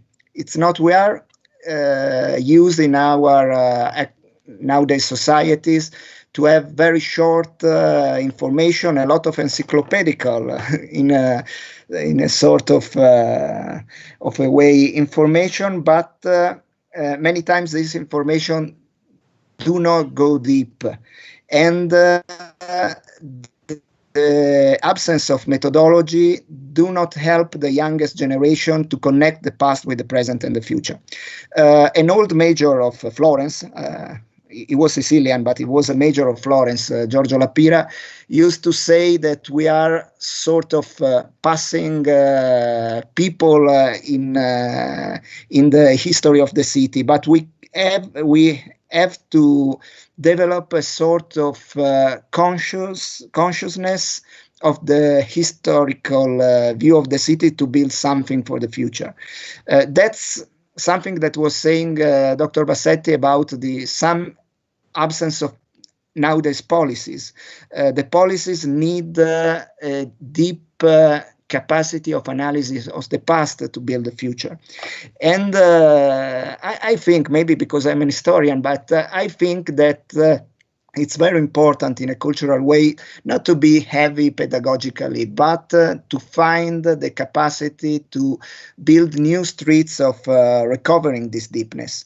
And say that every people can be deep in this way, and everyone can put this brick in the wall that build the city. And the bricks you showed us in the meeting between Visconti and Sforza is very emblematic of the various levels that you can read inside an historical church or an historical place. But that's need to be part of the consciousness of the policy and the nowadays politics. A very short example. Some years ago, during the Expo, I was participating in a meeting in ISPI. ISPI is the center of diplomacy of Milan, between the president of Mexico, Peña Nieto, and then in that days first Minister of Italy, Renzi. They was talking about Mexican-Italian relation. It was a very short meetings with good words, but nothing concrete, nothing real that was developing from that. In the same days, I was a couple of weeks before, I was studying in the National Archive, the State Archive in Rome, some documents by Aldo Moro, about a meeting between Aldo Moro and President Echeverria during the 70s, sorry. When Moro, no, 69, was, no, 76, sorry. And it was interesting that Moro, before meeting Echeverria, wanted to read the Mexican Constitution, wanted to study a little bit, ask to the Farnesina, the Foreign Affairs Ministry of Italy, to give him documents to read something about Mexican history. It was a big preparation. And I think that Echeverria, that was a very smart politician, was moving in the same way. So that was a deepness in the capacity to build something for the future, because after that, Moro tried to reorganize, and Ipalmo was very important in that way, dialoguing with the Instituto para el Tercer Mundo of Mexico, a new form of relation between industries, factories, obviously Techint and various others. And nowadays, you can have a lot of connections, but not so deep some way. So I think it's very important to refine that deepness and put in the future buildings. I don't know if thanks so much. Sept, can you add something? Or me? Sì, non so se vuole aggiungere qualcosa. No, quello che no, what I said, I mean, I think it has been interesting to listen to an itinerary through history and geography and the culture of our city because I think that we have to fly alone in the sky of the new world without being connected necessarily with our nationality. I think that we'll see soon a world mainly structured by the cities. And that is the reason why to reflect on a big city or big territory like Milan is something very useful. Congratulations. I think you have done a wonderful work. Thank you very much. So we are very long. We have 45 minutes more than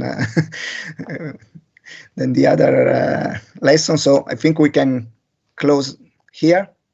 And thank you very much to all our guests. Thank you very much to all to the organizers and of the summer school, and to the people that participated. It's very impressive to see people from Albania to Zimbabwe. We have a very long list of countries participants and a lot of cities that are inside this country. So welcome to all, and hope it was useful for all of us. Good night. Thank you so much. Thank you. Thank you very much. Welcome. Welcome.